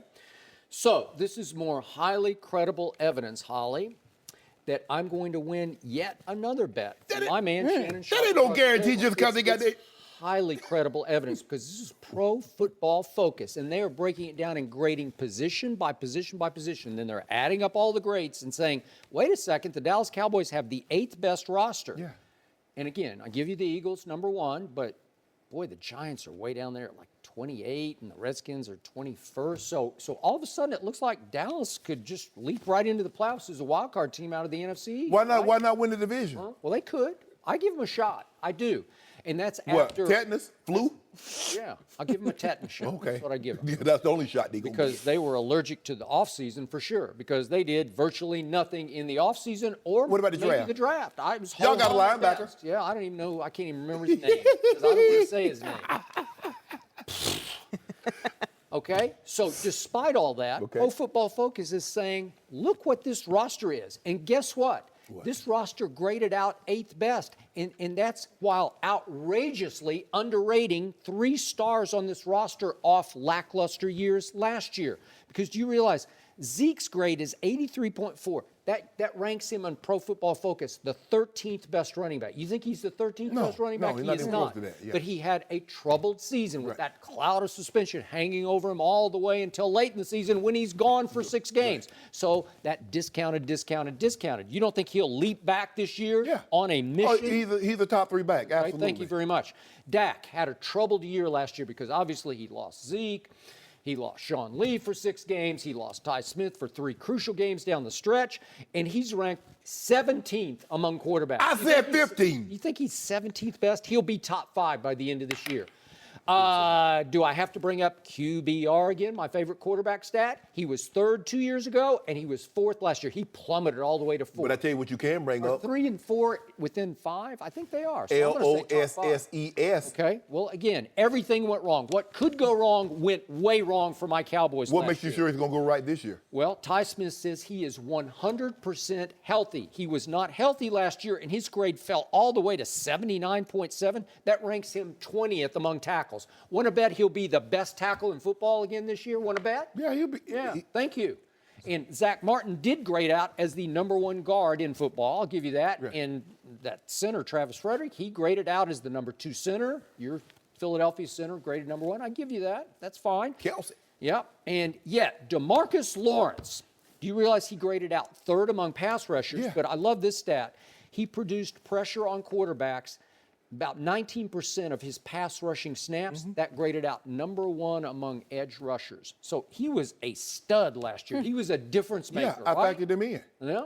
Okay. So we got that going. And then Sean Lee, I love this stat that I read last night. Where'd he rank? Sean Lee graded almost 90.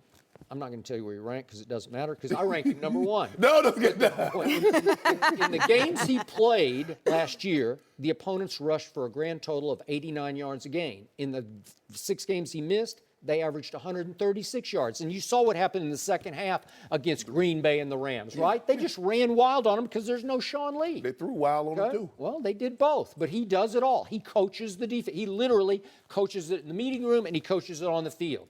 You better hope, because your worst nightmare will be if he stays upright for 16 games this year. This is a playoff team. The way they get into the playoffs, Ezekiel Elliott has 350 to 400 carries, right, and he's somewhere 1,800 to 2,000 yards. Now that, I can't do anything about that because it's hard for me to believe a vision or scenario where 1,800-yard rusher team isn't in the playoffs because that means they're going to be controlling the clock. That means their defense is not going to play heavy minutes, and so they'll be fresh and they'll be able to get after the quarterback. So if all those things go well, okay, fine and good. But Pennsylvania, where he grade out? How many playoff games has he played in? Help me out. Carson Wentz, he's played in how many games? He got his How team about in the play. 0? He's played 0 playoff snaps in his career. You trust that going forward? You want to bet he playing one this year? No, they'll make the playoffs, and then we'll see what happens. Probably going to go back and repeat. I think they're going to have a quarterback quandary. You try to speak it into existence. It's not going to happen. Hey, Nick Foles played 3 of the best quarterback games I've ever seen this side of Tom Brady in a playoff stretch. Well, he played 2, the championship game, and that was the reason why I didn't pick him, Skip, because you and I were talking about it. I say, Skip, there's no way he can play the way he played in the championship game. There's no way he can carry that and play in the Super Bowl. And he played better. He did. No. So he outplayed Tom Brady on the Super Bowl. What? Even though Tom Brady threw for a playoff record 505 yards in that game. Did you say Tom Brady did make one late mistake? It was more of a great play by Brady. No. He made a mistake. Go ahead, get that done. No. Did you just say Nick Foles outplayed Tom Brady? Well, he was the MVP of the game. This is beyond me. Oh, well, I can't believe you would say it. Well, it's because I say Kevin Durant outplayed LeBron James because he was the MVP of the finals twice in a row. I got no problem with that. I can't take that away from Nick Foles. But see, you saying that Kevin Durant outplaying LeBron James, that's one argument. But the argument that you lose me and where you and I separate from each other is that when you take it a step further, because, see, you don't know how to go to the line and look over. You go to the line and walk over when you say Kevin Durant is a better player than LeBron James. See, this is where you and I part ways. What did my eyes tell me on the biggest stage in the You need LASIK. You need. I got LASIK. I can see everything. I can read the prompter. Like, No. Can I read the prompter? No, you can't read. No, you can't read. LaVar Ball says LeBron and Lonzo will win titles in LA. No, you don't need to read. You don't need to read. But you don't say Nick Foles. So is Nick Foles a better player than Tom Brady?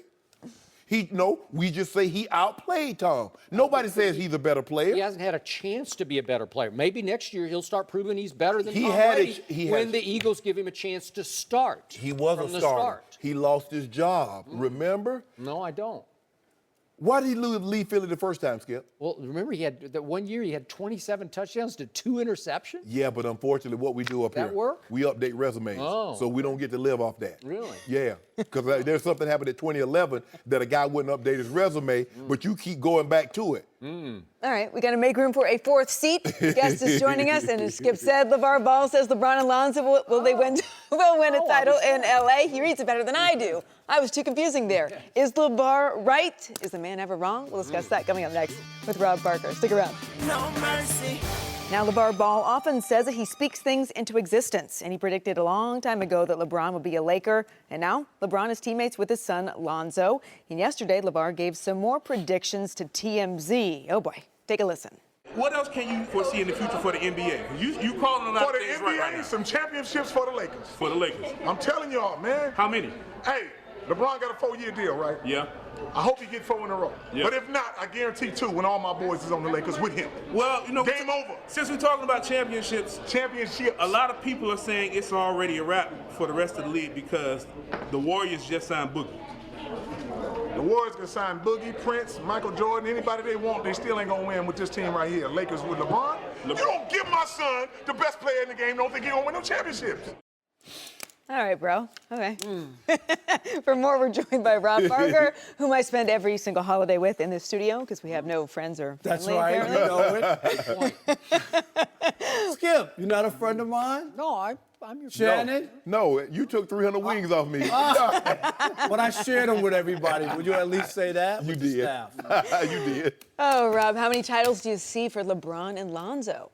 0. I mean, first of all, this whole notion that LaVar speaks everything into existence. So did he speak his son into the second son? Jello. Right, to get drafted in the NBA? No. Oh, But Rob, I gotta say, Okay. he was saying LeBron to LA before I heard anybody say No, it. Okay, you know what? He was way ahead of that. He might have said that, and that's fine. A lot of people said it. Peter Vesey even went out on a limb about a year ago and said it was a done deal, it was going to happen. But anyway, they're not winning any championships. I really don't see it from this standpoint. First of all, you sure Lonzo's going to be on the team? Good question. When LeBron wins a championship. Or is he going to be on opening night this coming season? Right. I don't know. Or the starting point guard with Rondo. I mean, Maybe not. You know Rondo, and he's very competitive and is going to push and He's proven. Yes, and proven, and LeBron loves that. Okay, Yes. we saw playoff Rondo, didn't we? We did. And playoff Rondo is a good point guard. Yes. Okay, so I'm not so sure about that when you talk about Lonzo and LeBron. But here's the bigger thing. This is why I'm not sure LeBron is into the business of winning anymore. LeBron James really wanted to be in LA, period, no matter what. I've never seen LeBron make a commitment to a team without it being stacked ahead of time. Agreed. And that he knows what is going to be there. It's nice Good to point. sit there and say, I believe in magic and whatever, but this organization has had some issues with getting players here. Kobe Bryant, with cap space, could not get anybody to play here. Carmelo Anthony lives in Los Angeles and wouldn't play here. That's true. Dwight Howard gave up $30 million to get away from Kobe and not play here. Yeah. This is a beautiful place, a fabled organization, all that. Now, I believe the jig is up when it comes to LeBron. I really do. And you could poo-poo it and make it like, oh, well, Paul George just loved OKC and didn't want to come. This is 2 players now. Kyrie didn't want to play with LeBron. Greatest player on earth. Went to the championship, was almost guaranteed in the East to go to the championship every year, have a chance to win. Yep. Most players wouldn't pass that up. So he didn't want to play. Paul George is from here. For over a year, talked about coming to LA. You talked about it earlier, right? Yep. He also refused to come here, wouldn't even take a meeting with the Lakers, Magic Johnson, and LeBron James is here. Wouldn't even take a meeting. So I'm starting to look at this, and I'm not convinced. And now the word is Kawhi saying, I'm not that keen on joining a super team and sounding like, without saying I don't want to play with LeBron, I don't want to play with LeBron. Didn't I shoot that super team? Because if he were to join Ben Simmons and Joel Embiid, what would that be? If he were to join the Boston Celtics with Kyrie, Jason Tatum, Jaylen Brown, what would that be? No, I'm talking about. Would that be considered a super team? Yeah, but I'm talking about people joining LeBron is what I'm trying to say. Let's just see. That's what I'm looking at, and I'm not convinced of it. I don't think LeBron wins 1 championship in the 4 years he's here. Well, a lot of my points that I made, Rob Parker already made. The only one that he didn't make, Skip. You just spin them all differently. No. I believe they'll win 1 title. Okay. I do believe they'll win. You thought they were going to win 1 game against Golden Yeah, I State? did. You wanted 300 rings on that? You know what? I guess I'm the only guy that's ever been wrong up here, huh? You want to bet on that? Cincinnati. You're I'll the bet only you guy right on this now. show. Cincinnati winning the Super Bowl, I guess that was a great pick. Don't bring that up. But anyway, the thing is, Skip, and like Rob mentioned, how can you assure 2 titles when you can't assure that your son's going to be on the roster in 2 years?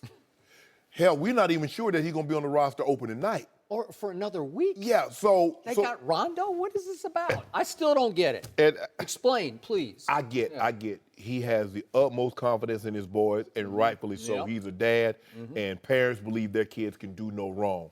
But this notion that my boy, LeBron's gonna be so much better playing alongside my boy, Skip, that's just flat out ridiculous. Yeah, even I laugh. Yeah, I mean, LeBron James has played with somebody. I mean, Kyrie is spectacular. Yeah. He's played alongside Dwayne Wade, and he played Dwayne Yes. was in his prime. And granted, his knees started to get a little bulky towards the end of his time. But LeBron James has played with some of the great players in this NBA.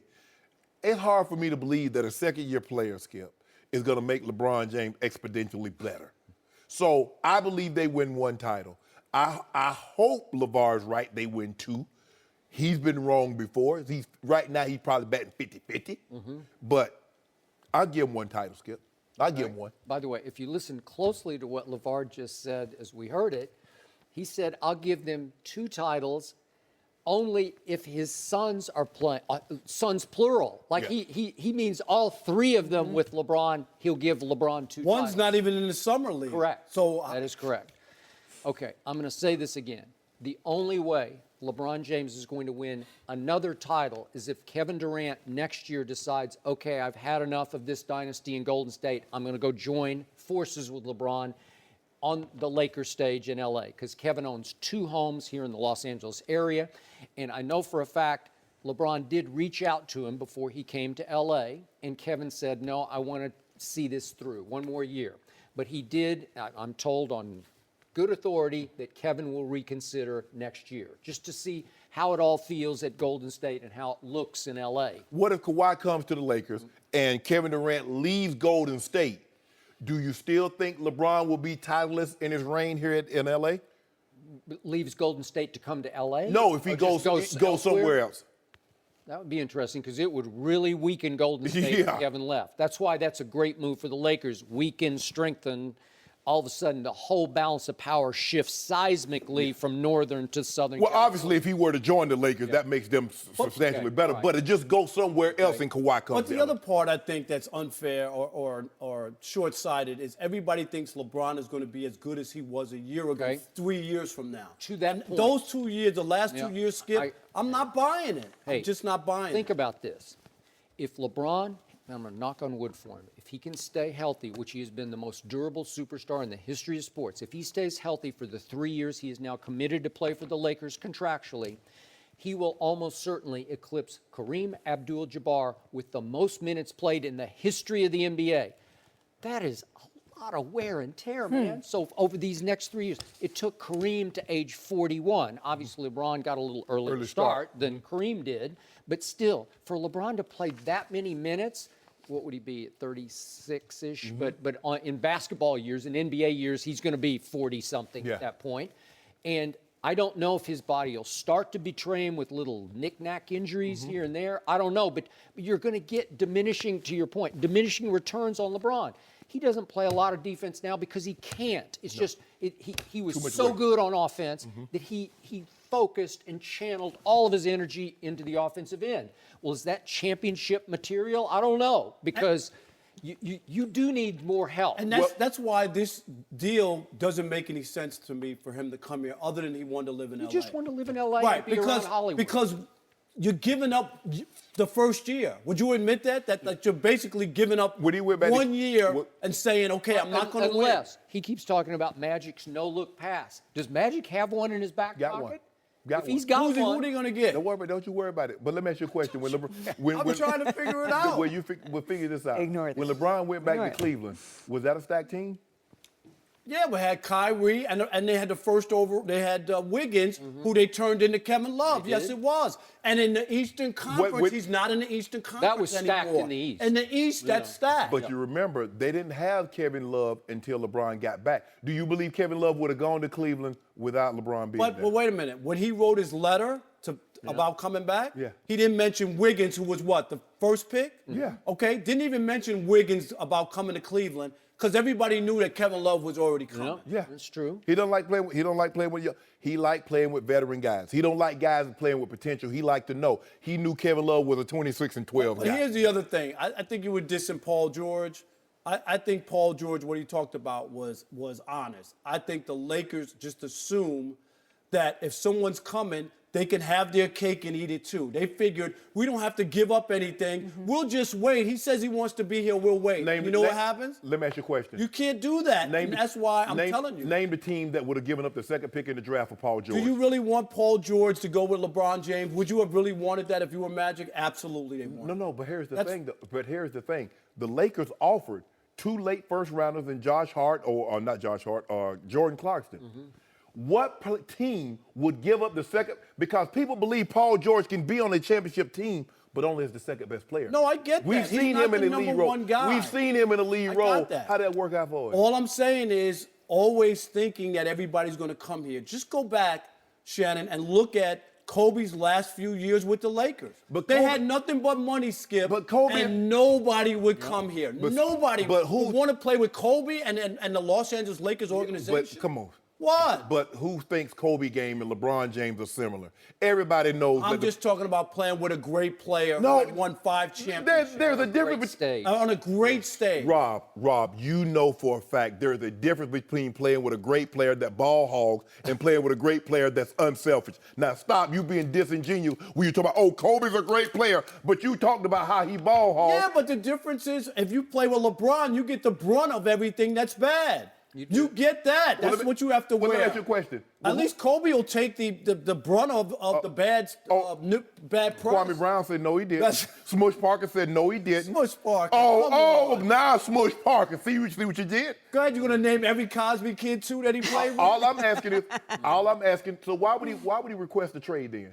If he was so happy here in L.A., why would Kobe request a trade, demand to be traded? No, he wanted them to get some more players. Oh, so if LeBron... No, but that was just, I got to get away from Shaq. Right. That was about Kobe versus Shaq was gone. Shaq was in Miami. Shaq was in Miami. Yeah, before... The town wasn't big enough for both. No, I get that. I'm talking about before they got Pau Gasol, when they weren't making the playoffs and they were getting swept in the first, they were getting out in the first round. You remember that? When he said he wanted to leave? I remember that. I remember they were against the Suns and had a 3-1 lead. What was that? Skip second round or first round? Was that first? And Kobe quit on the team. In Game 7 at home, I just love how Kobe, a great player, needed help.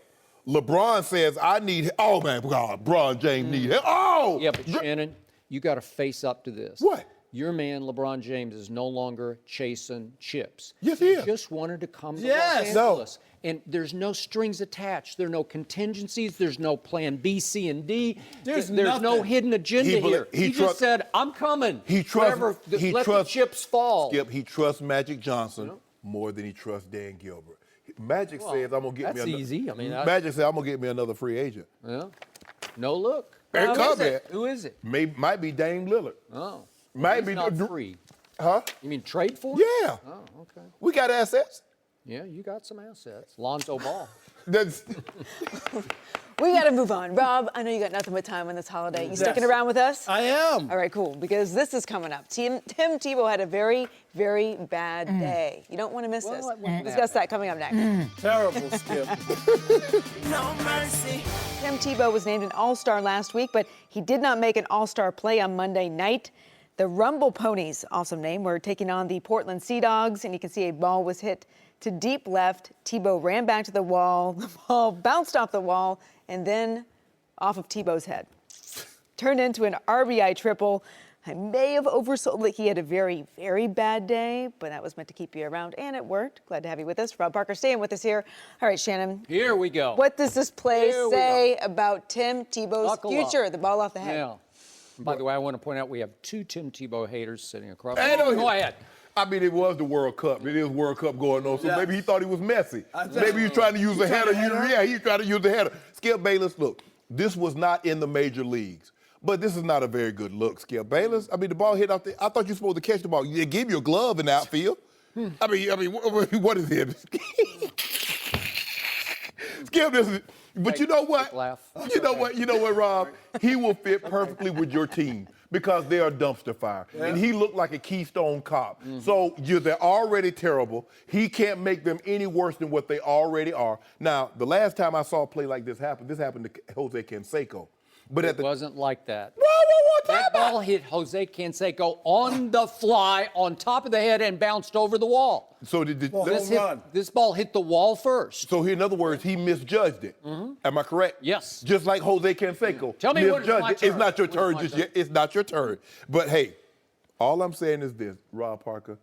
Can I interest you in these stats? And you tell me, does this person need to be? He's 39th in that league in batting. He's tied for 53rd in home runs. He's second in strikeout. Does that strike you as a guy that needs to be called up and be in the major leagues? No, of course not. Okay. Did Tim Tebow make the conference? What are they called? The I don't even know what the league is. Eastern Did he League, make isn't the it? Eastern League? Did he make the All-Star team? Shaq? Everybody made it. Yeah. He had 5 other teammates. Oh, everybody made it? Yeah, he had So 5 They teammates. just put everybody on every roster. He had 5 guys of the 9 guys that's playing on his team on the All-Star game. Anybody have a much hotter month of June than Tim Tebow at the plate? Am I going or you going? They Who's started. going? They started playing in April and May. I want to jump in. Go ahead, jump in, Rob. Tim Tebow's numbers are so pathetic. He would be an all-star in the dead ball era. That's how bad his numbers are. Seriously, dead ball, it was terrible. Yes. 5 home runs, 5. 265 batting average. Power hitter. 32 RBIs and 91 strikeouts. Rob, It's hardly in an all-star. the month of June, he had on-base plus slugging of almost 800. Yeah, That's but it's outrageously good. It's not about just one 10-game stretch. It's about the whole first half of the season. This was a 25-game But let me tell you, here's a story. Tim Tebow, the other day after that play and everything, he hears the garbage truck in his neighborhood. This is going to be a joke. Yeah, he hears the garbage truck outside. So, of course, he runs out and he says, did I miss the garbage? And the guy goes, no, jump in. That's how bad Tim Tebow has been. I agree, Rob. He's been bad, Skipper. You know it. The joke was that bad. No, he's bad. I'm just saying, Skip. Your joke was even worse. I said the joke was that bad. The garbage truck. Yeah. But this is it. Here's a guy who, for whatever reason, I get it. He's a nice guy. They like him. All that other stuff. But nobody else who hadn't played baseball in 10 years would be granted a chance to go to the minor leagues, right? Mm-hmm. Also, they was selling his jersey, which is unheard of for a guy of his caliber, right? Because of his name, they're selling his jersey on MLB.com at one point for the Mets, and all the other stuff that they've done for him. I give him credit. You know, he had a chance to go play in that other football league, one of these upstarts and all that. So I give him that he said, no, I'm going to stick with baseball. I'm going to try to give myself a chance. But this notion that the Mets are going to allow him to make it to the major leagues and play, and I know they're awful, but still Tim Tebow has not done anything that warrants a call-up to the major leagues other than he's a name that people like and maybe can sell you a handful of other tickets, I guess, and jerseys. But just on numbers, these are not all-star numbers, and these are not numbers that these are not call-up numbers to be called up to the major leagues. They just aren't, Skip, and you know it, and the Mets know it. I don't know it. And that's why the Mets are as bad as they are. Tell me when it's my turn. All right, that's why they're as bad as they are, because they would rather deal with something like this than go get real players. It's your turn. Thank you. Now for the objective truth about what we just saw. Okay, what did we see? Tim Tebow took 12 years off from baseball, from his junior year in high school until last year. He is now a year and a half into learning a position he has never played before, did not play this position in high school. Obvious. He was mostly a first baseman. And Rob Parker knows as well as any, because he covered baseball for a long time, it's really hard to learn the game of baseball. And now Tim Tebow has been promoted from low A to high A to double A. What is the most difficult level of minor league baseball to accomplish and prove double yourself A, in? and that's where the players go. Right. That's where they go. So he's up against a whole lot of really talented, maybe major league bound kids right now. Am I right about that? Yeah. He has turned 30 years of age. And let's look harder at what happened. I don't know if it was last night or the night before, whichever night it was. Night before. It was in Portland, Maine. Okay, Portland, Maine. What, Rob Parker, do they have in Portland, Maine in the left field? They have the replica of the Green Monster. Replica of the Green Monster, which is Fenway Park's left field wall, and it is known as the hardest wall to play in all of baseball. Am I right about that, Rob Parker? And it has been known to embarrass much more talented and experienced outfielders than Tim Tebow, because it is really hard to play. And like the Green Monster, the left field line in the Portland ballpark, called Hadlock Field, is only 315 feet from home plate. So it is extremely difficult, if you have never played the Green Monster or its replica, to decide, should I try to track this ball down, or should I stand back 25 feet from the wall and let it hit the wall and try to play the carom? And he chose wrong. wrongly to try to track the ball down and catch it on the fly before it hit the wall, and he didn't get there in time because the wall looms up on you because it's right behind you. Well, there's not much room behind you in left field. But Skip, did they just build that wall? Because I would love to see the videotape of any other player who's gotten hit in the noggin with a ball off the I've monster. seen players get embarrassed I've and never humiliated seen anybody. in Fenway Park. Yeah, I have too. Me? I'm talking about getting hit in the head. You know who I see get embarrassed in Fenway Park? Manny Ramirez. That's who got embarrassed at Fenway Park in the outfield. Things. Yeah. Manny. He get hit though. He cut off a throw in the middle of left field. But Skip Bayless. Now you keep making all these excuses. If he was a baseball player, he would know. He deserves a little break. He's just started a sport that he hasn't played since high school, and he's all the way up to Double-A and playing at, by his standards, a very high level. And by the way, are those call-up numbers, Skip? Be honest. You should look. We don't have time to go through them, but quote after quote I have read on this show, and I read them the other day, from rival Double-A managers who say he's made dramatic improvement from just a year ago and that he looks like he could make it at the major league level. And by the way, all of those managers, including his own, have deemed him a serviceable left fielder in the major league level. Just serviceable. He's not great, but he throws fairly accurately with a pretty big arm, and he's been okay in left field. But you can't throw him into Portland, Maine on the Green Monster and say, look what a fool he is. But is he coming up to the major leagues because he can play or because it's his name and they can sell stuff behind it? Because the thing is, name the manager. Name the person that's ever said something critical about Tim Tebow Nobody. that didn't get blowback. Right. Now, we're in a situation, now I'm here now, and over the last, say, month, we're talking about a merit-based system, about people coming on merit. Well, if it's going to be a merit-based system, shouldn't a person be promoted on merit? Let's forget about being promoted. Let's just talk about making the Double-A All-Star team. Is that not impressive to you? Both of you said this is ridiculous to even let him try to play minor league baseball, right? Numbers, I'm not you impressed. said he won't get out of low A, and you said he'll be made to look foolish by Arizona Fall League pitching, right? And he wasn't made to look foolish. Here's the thing, Skip Bayless. If somebody wants you to succeed at something, they'll put you in position so you can succeed. Baseball's too hard. And you know what? If he struck out every time, they'd just say no. They'd send him home. These numbers say nothing about calling up. These numbers say nothing about I deserve to be called up. He's had hot stretches. Do you realize how patient they have to be with kids in A and Double-A? Do you realize how so many of the best players in baseball got off to really bad minor league Under careers? normal circumstances, baseball teams that are trying to win, and apparently the Mets aren't, would not be taking up a roster spot for the 30-year-old. Who made the All-Star team? Skip. He's got potential. And beyond all this, was he not one of the great competitors you've ever seen in the National Football League? Did he not pull off one of the great quarterback runs in the history of the league? Skip. Shannon, he did. He got to update that resume. You got to give me something more. Okay. He's a Heisman Trophy winner who took Florida to national championships. So sure, the Mets are saying, well, he contributed to the freshman year. He contributed, throwing jump passes and scoring touchdowns. That was Chris Leak's team. Okay, I'll buy that. But he took one against my Oklahoma Sooners. Y'all were terrible. You know y'all terrible in national championship games, Skip. Sam Bradford's the first pick in the draft. Y'all were terrible. Got blowed out. And Lane Johnson was 4, and Gerald McCoy was 3. And what that get you? Loaded. What that get It got us Tebowed is what it got us. Think about it. Half. Do you remember that speech he gave at halftime? We're going to take the ball. We're going to stick it down their throats. You know what, Rob? Remember that? Well, let him do that. Rob, Let him be a speaker. Guess what happened?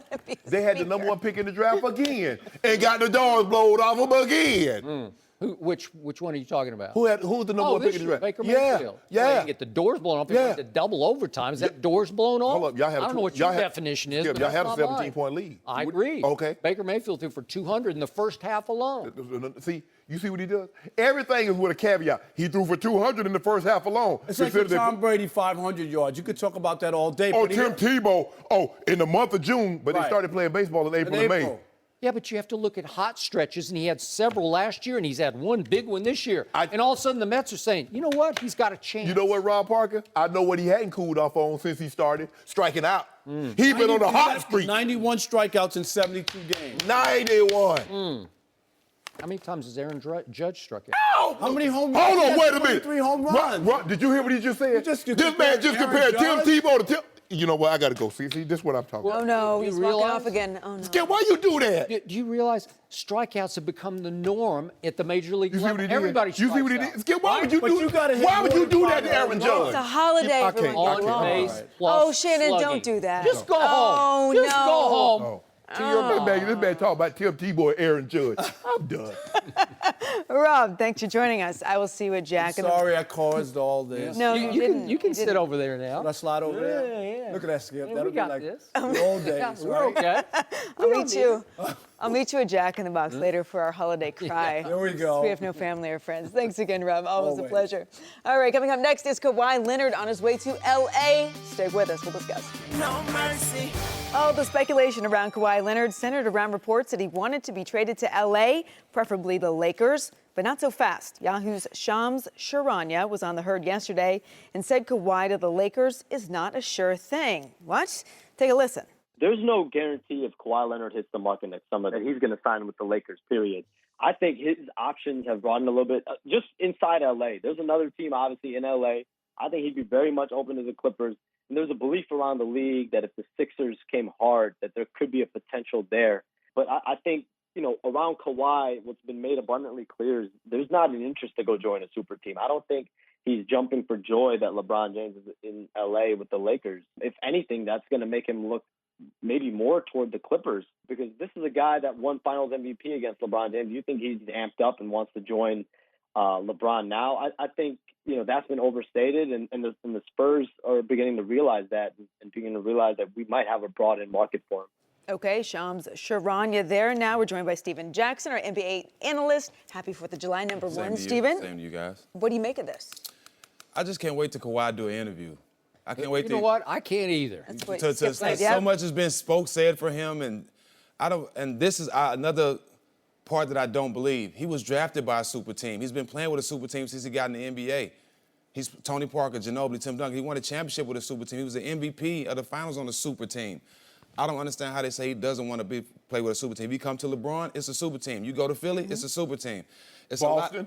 Anywhere you go, it's a super team. A lot of stuff's been made up. I mean, unless I he don't goes believe by it. himself to the Clippers or to Charlotte or Orlando, Yeah. or I don't know. Who does that? And I don't think that would happen because they would have to give up so much, and they don't really have the bargaining tools to Charlotte doesn't.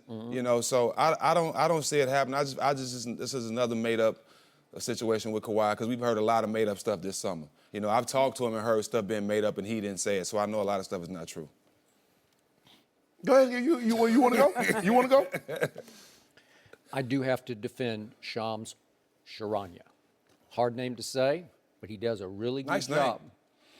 And he has been very competitive with Adrian Wojnarowski at ESPN. He's like, he'll break a couple to maybe the 5 that Woj bombs. And there's credibility here in his track record. So you're doubting the credibility of this report. But I'm pretty sure he's connected to somebody in Kawhi's inner circle, because this isn't coming from outside, it's coming from inside Kawhi's inner circle. And I assume, though I don't know this for a fact, but I'm going to assume he's talking to the uncle who took over Kawhi's business and basketball affairs after Kawhi fired his agents. Now, I don't know if you've been in touch with Kawhi or texted with Kawhi recently, but the problem here is, as you well know, Kawhi can be a little bit of an odd duck, a weird dude, where he's just a little unknowable because he doesn't speak much to anybody, certainly publicly. And now, unfortunately, his uncle, I haven't seen one interview from the uncle, who seems to be dominating his affairs.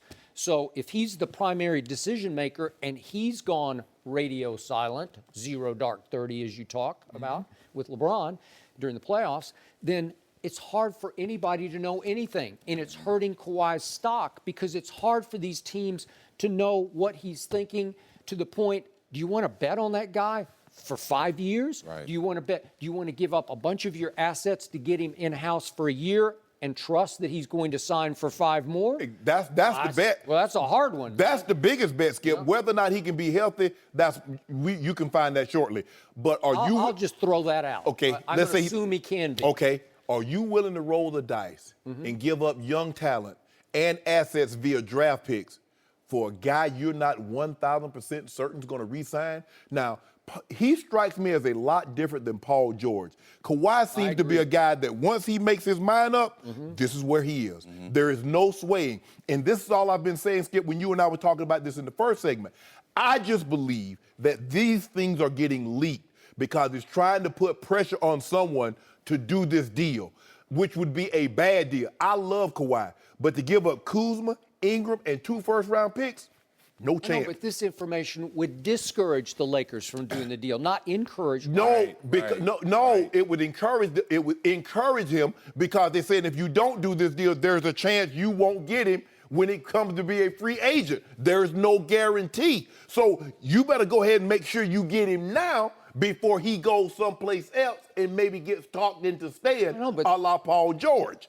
But the takeaway from Shams Charania's report, or what he told Colin Cowherd yesterday here on The Herd, was he's not interested. It's not personal toward LeBron, but he just doesn't want to join forces with another superstar on any stage. He doesn't want to form a super team. He just wants to go somewhere and be by himself. But Shams undercuts his own. The reason why I don't believe that is because I know Kawhi wants to win. I know he wants to be the best player. I don't think he wants to go into a situation where he's scoring all the points and losing. Right. I know he don't want to be in that type of situation. So that's why it's hard for me to believe that he don't want to go somewhere with other players and be great when all the other players in the league are doing that. I don't understand why he would go against the norm. But Skip, here's my point, is that where Shams undercuts his own argument. He just said, well, if Philly comes hard, that could be a doable deal. Well, that's a super team. But that would be the Spurs' choice, not Kawhi's choice. That's a one-year bet the ranch where you're going to have to hope that you can talk him into staying for 5 more. My point is that someone with something to gain here, because see, I never thought the Clippers were in play. The Clippers I'd never even heard of the Clippers until this. Yeah, exactly. Only because they're in California. Or in Los Angeles. Yeah, Los Angeles. The only reason they got Chris Paul was because David Stern vetoed the original trade to go to the Lakers. Yes. There's no way Chris Paul would have volunteered to come to the Clippers. Okay, my thing is, Skip, is that someone is saying, okay, he might not want to be a part of a super team, but Philadelphia's appealing. Maybe the Celtics are appealing. If they got Kawhi, they would be a super team. But what he's doing by saying this, or somebody who's saying this to Shams, or whatever they're saying, well, Magic, if you don't go ahead and do this deal, he might get to Philly, like it, and you won't get him. He might get to Boston, like it, and you won't get it. Because they would Paul George him. Right. He would get more comfortable, and to the point he said, you know what, this is a great situation. Right. And he's familiar with Brett Brown and a lot of people in Philly, so I see that happen. So that's my thing is he doesn't want to be a super team. If you go join Joel Embiid and Ben Simmons, people will consider that a super team because Kawhi is a 2-time Defensive Player of the Year. He has a Finals on his resume, Finals MVP on his resume. You pair him with Kyrie. You pair him with Jason Tatum and Al Horford. What the hell is that? That's a super team. Avengers. Yeah. So it's hard for me to believe under that scenario because those are the 3 teams, Skip, that we all keep hearing about. We hear about Boston, we hear about the Lakers, we hear about the Sixers.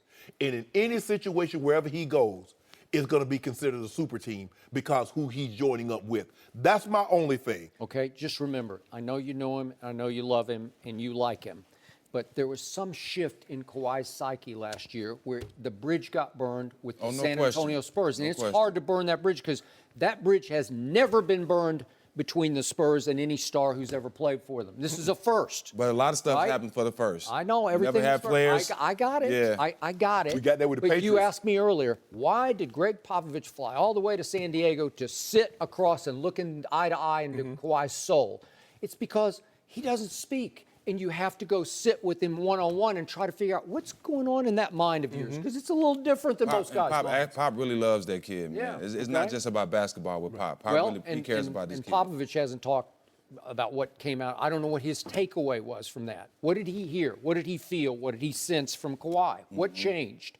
I don't know. Well, sometimes, Skip, you have to come to the realization it's not you, it's him, it's Kawhi. So you're trying to rack your brain and say, okay, what did I do? What could I have done differently? When in actuality, Kawhi is where he is in his thought, in his place, he's in that spot, and he's not coming out. And you're wasting your time trying to get him to come out. Kawhi strikes me as a guy, Stacks, is that he's here. He's not coming out. How you got there? Now, the Tony Parker situation, I said when we talked about it, Skip, I said, man, outside pressure, you and I talking about a player is one thing. A player on your team talking about you, that's something entirely different. Remember, they had already had their heart-to-heart behind closed locker room doors with Kawhi, where they put him on the hot seat. They jammed What's him up. going on? What's going on with you? And he was a little taken aback. I think he got a little blindsided by that team meeting. Because remember, Ginobili came out and says, I'm done listening to you guys. You guys, we got to move on. Yeah, we got to move because they've already had it, and Kawhi was like, So I don't know if it was premeditated on Tony Parker's part or if he just spoke straight from his heart. But he said, my injury was 100 times And worse you can't than say Kawhi's. that. No. You can't say Okay, that. but remember, he ruptured his quad. It tore in two. it might be true, Skip. It might be 1,000 times worse. But you know, Skip, you covered the game far too long. Teammates can never, ever come out against the other teammate in any shape, form, or fashion. Especially your best player. I think maybe Tony hoped that would relight the fire, and unfortunately it put out the fire. Yeah, Absolutely put it out. But I still think, after all said and done, I still think Pop can fix it. Do you? I still think so. Okay. Still have faith. So you think long-term he could fix He's not. it? He still has a year of the contract. He He's not does. traded yet. He's still there. And he still has to prove himself because he didn't play last year. Right. I still think they can fix it. Okay. All right, Stephen, thanks for joining us on this holiday and taking the time. Always great to have you. All right, coming up next, the Patriots have a great roster, but is it all Tom Brady? We'll discuss that coming up next. It's all Tom. No mercy. The Patriots are coming off a Super Bowl loss, and Pro Football Focus ranked their roster as the 4th best in the NFL. New England is behind the Eagles, Falcons, and Saints. And with that, we're joined by Fox NFL analyst Mark Schlereth. Happy 4th of July. How are you, buddy? I am good. Happy 4th to you guys as well. He didn't get the memo, Skip. Yeah, I didn't. What? Yeah, I got this. Apparently, I'm on the same memo Skip is on because He got red. He got some red. You got, Pink, red. I'm pink. Yeah. Hey, listen, they lay it out, and I And you put it on. and I appreciate You it. asked And you no wear question. it I don't ask well. it one, not one. All right, we're not ranking the suits at this table, Mark. right. We're asking about the Patriots. Do you agree with their ranking from Pro Football Focus? That they have the 4th best roster? Yes. No, not at all. I mean, I don't think they're close to the 4th best roster.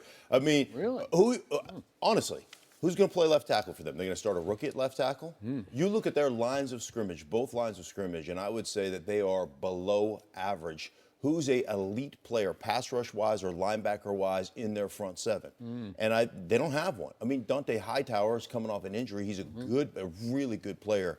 Where they win is obviously Gronk is the best in the business at that position. Tom Brady, same thing, and Bill Belichick.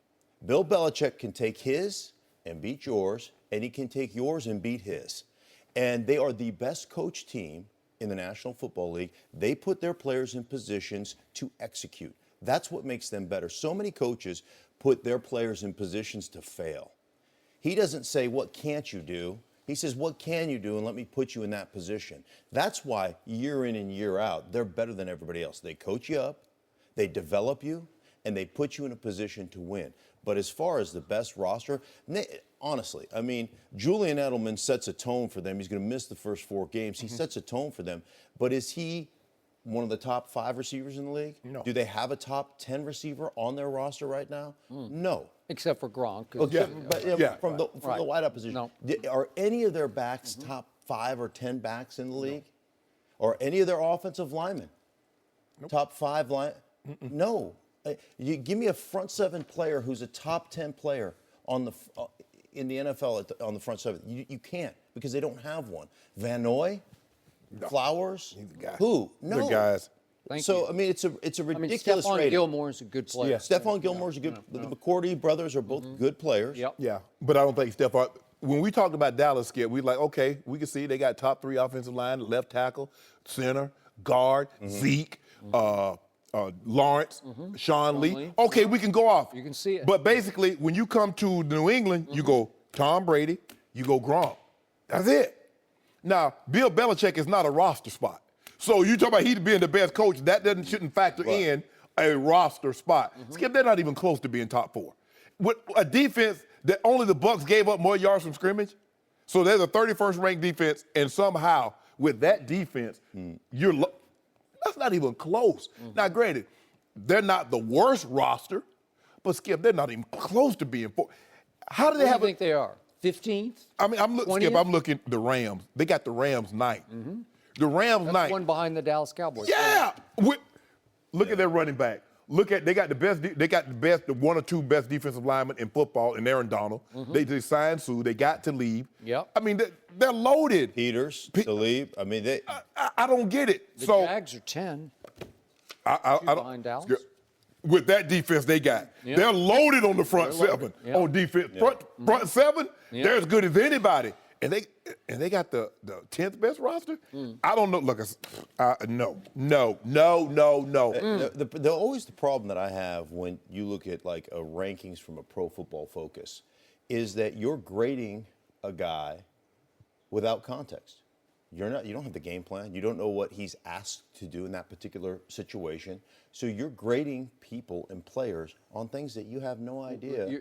You're without excuses for that. Right. When I go, like, when I talk to coaches, and I have talked to several coaches while I'm calling games about that, they laugh about the grades. I had one coach say that Pro Football Focus had one of their offensive linemen rated as their highest offensive lineman, and he goes, every day we get a call from his agent about renegotiating that guy's contract. He goes, he's the worst player we have on our roster, and I can't wait to get rid of this clown. But there's nobody out there in the open market that I can bring in that I think can play. And so he's the worst rated guy that we have. Pro Football Focus had him rated as the best guy they have. And again, you're grading, and listen, I think they've gotten better. I think they do. They think they grind. They do all those things. But when you're rating a guy, you know what? Like for instance, like Shannon, you're running. Let's say you've got a choice route, so you can go anywhere. Right. All right, and let's say you have outside leverage and you turn it into a stick, and the quarterback thinks you're going to break inside, and he throws it inside. The linebacker intercepts it, and they grade you as, hey man, that was a great route. Well, it was the wrong route. It was the wrong route, right? And the quarterback gets graded down, and it's your fault, right? Because you're not seeing the same thing that he's seeing, right? And if you don't know. I mean, when you're grading that film, you don't know that it's a choice route. You think, oh, he ran a perfect stick route, right? You know what I'm saying? And so those are the things that don't make any sense to me. But again, back to the roster, they're not close to being four. Sorry. So you have 3 Super Bowl rings, and you have how many? 3. 3 and 3. So there's 6 total Super Bowl rings here at this table. That's a lot. hard to find. And this combined wisdom has just told me that this roster isn't even close to being the 4th best roster. It's somewhere down in the teens or somewhere. Right. And Bill Belichick doesn't count on this roster. Yeah. But there's only one guy on this roster who does get to play the most important position in football. Yeah. And his grade, which I'm not going to laugh at, is 95.5. And that's Tom Brady. And he ranks #1 among quarterbacks. And you can laugh at this if you like, but Aaron Rodgers, just off his pure performance last year, ranked 11th overall among quarterbacks. Okay, did he get hurt? Yes, he did. But in the games that he played, his performance was sub-Aaron Rodgers. Correct. And it was the lowest grade he's received from Pro Football Focus since he became a starter for the Green Bay Packers. So he did not have a very good year. We all expect him to have a better bounce-back year this year.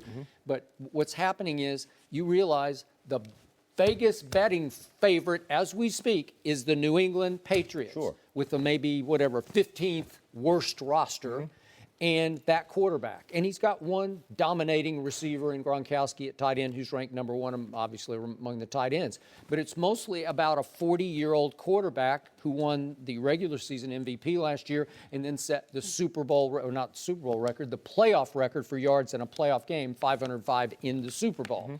And you did make the case that Bill Belichick can take his and beat yours.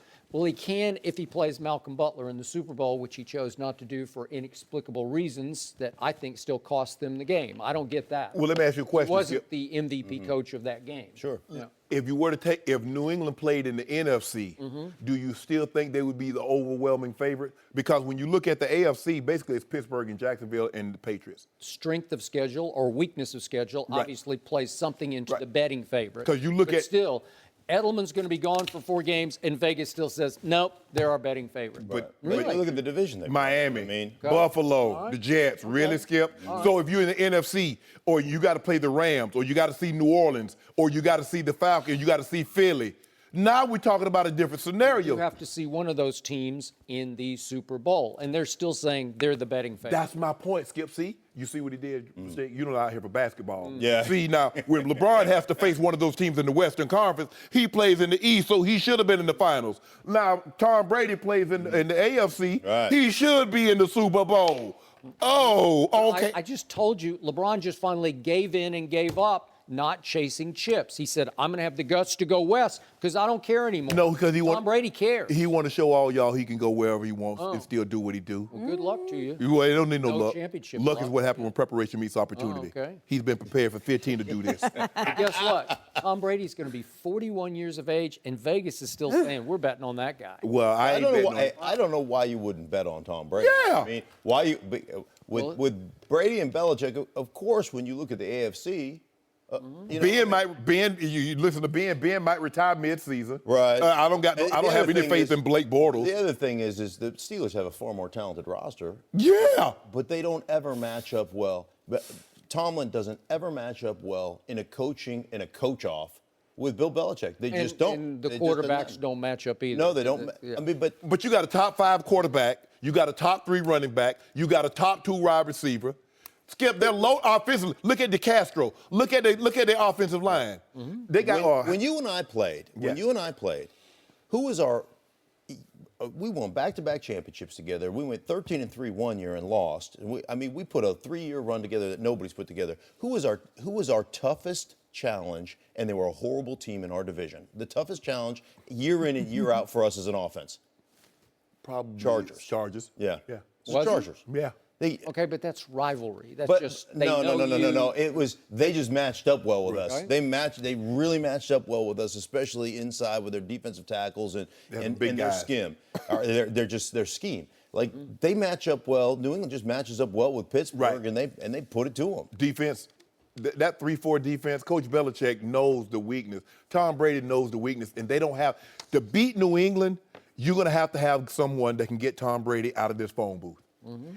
And when you look at Denver, when they beat them in the AFC Championship game, they can come with 4. They can come with D-Ware and Vaughn, and Malik and Wolf could push the pocket. We didn't have to sacrifice anything. We can play man coverage because we're not worried about anybody running by. For a while, Rex Ryan did that Yes. to Tom Brady. For a while. I'll tell you, the other, Shanahan always matched up well with Belichick. Bill Belichick and that offensive scheme and the zone scheme. I mean, I had back when I worked at ESPN, Eric Mangini came in, who works for us now, and had me do a 2-hour tutorial on the zone blocking scheme, what it was that we were doing. Like we sat in a room with a grease board and ran through it. And then he went back to San Francisco when he was on hiatus from coaching. And he goes back to San Francisco to be the D coordinator. He's like, I have never, ever been able to figure out what it is that you guys do and how to stop it. And so there are certain matchups in this league that are just favor a certain style or a certain coach. And me, when I'm blocking on the backside, I'm going hunting knee bones. Mark, when he blocked you, he was supposed to be blocking the other guy. We got it closed. I guess. Mark, thank you for joining us. Careful with the fireworks tonight. I'm sure you're probably doing that by yourself. All right. Will Dwight Howard be a difference maker for the Wizards? We'll discuss that coming up next. Don't go anywhere. No mercy. Dwight Howard is going to a new team again. The Athletic reports Dwight agreed on a 1-year deal with the Wizards for about $5 million. He was reportedly bought out by the Nets after being traded to Brooklyn a couple of weeks ago and will now be on his 4th team in 4 years. Shannon, how good will Dwight make the Wizards? Well, it should make him better. He's a better player than Gortat. And for whatever reason, Skip, the chemistry with Gortat and Wall was done. You remember when John Wall got hurt and Gortat's like, this team basketball, moving the basketball. John was like, whoa, bro, what's going on? So the problems that John Wall and this team was starting to have with Martin Gortat is the problem that everybody's been having with Dwight Howard. I think he's going to have to come to the realization, Skip, that, you know what, there's 4 teams in 4 years. It's got to be me, Skip. But the problem is that Dwight is a relic big man, which means he's not Anthony Davis or Embiid or Boogie that can shoot the 3. He's a back-to-the-basket basketball player. Those guys are really no more, Skip. You got to do more than one thing. And basically, that's his only offense is playing, he put backs and, lobs. But the way the game is played, the way the floor is spaced. Yep. He can't shoot the three. No. He's not going to get the ball, put it on the floor from the three-point line like an Anthony Davis, like Embiid, like Boogie, like these bigs can do it now, Skip. So what is it? Can he give you 16 and 13 like he gave you last year? Sure. 17 and 13. They will be better for the simple fact, guess what, Skip? That big old monster, that beast of the East, he resides in the West now. So they were 8th last year, so at worst case scenario, they're going to move up to 7th because he gone. But are they going to be substantially better? I don't think so.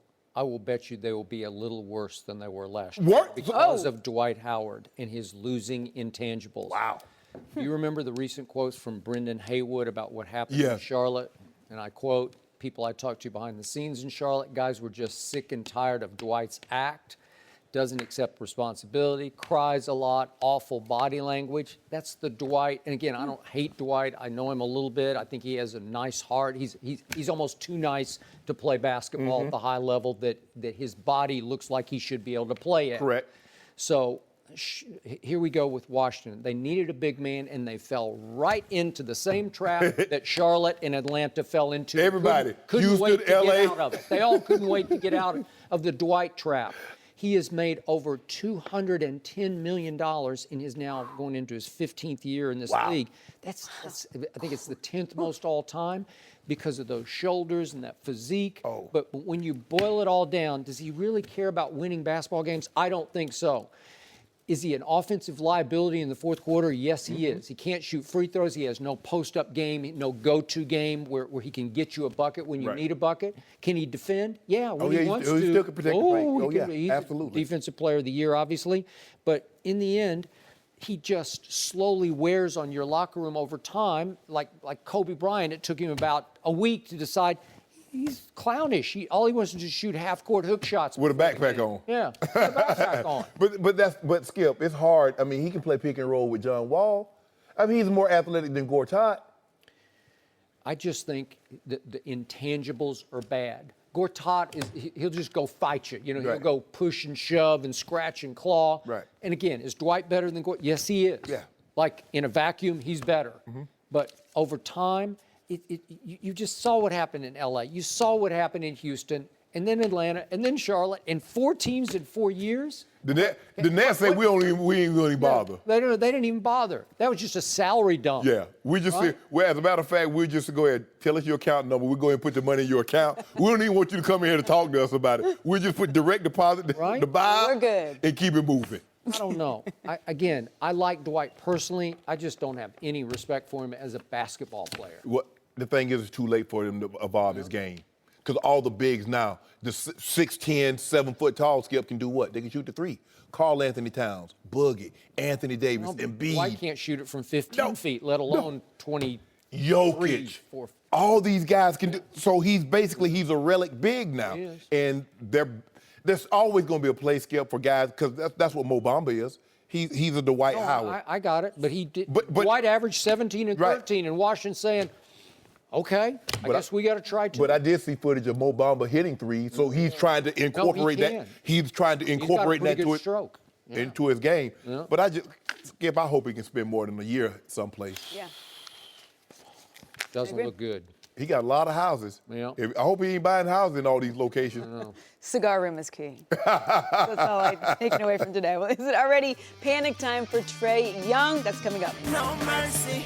Time now for our final topic of the day here on Undisputed. Trae Young is struggling big time in his first 2 summer league games with the Hawks. The number 5 overall pick is just 9 for 36 from the field and has missed 14 of his 16 three-pointers so far. Shannon, is this a big deal or nah?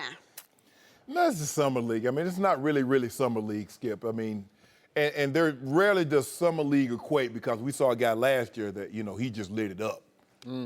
MVP. I ain't called no names, Skip Bayless, but Lonzo Ball, MVP of the summer league. It rarely does that equate because Tyus Jones was summer league MVP, Kyle Anderson, Glenn Rice Jr., Josh Selby.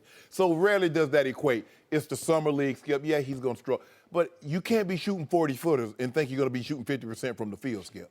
So I'm willing to give him a little time, but I don't think hopefully he doesn't shoot this bad in the regular season. But it's the summer league. It's early. Give him a chance. It's only 2 games, Skip. I know you're ready to bash him. I know it's way too early for me to say I told you so, but I did. I did. I said Atlanta was prepared to take him at the 3 spot in the draft. They traded back to the 5 spot, obviously, for Doncic.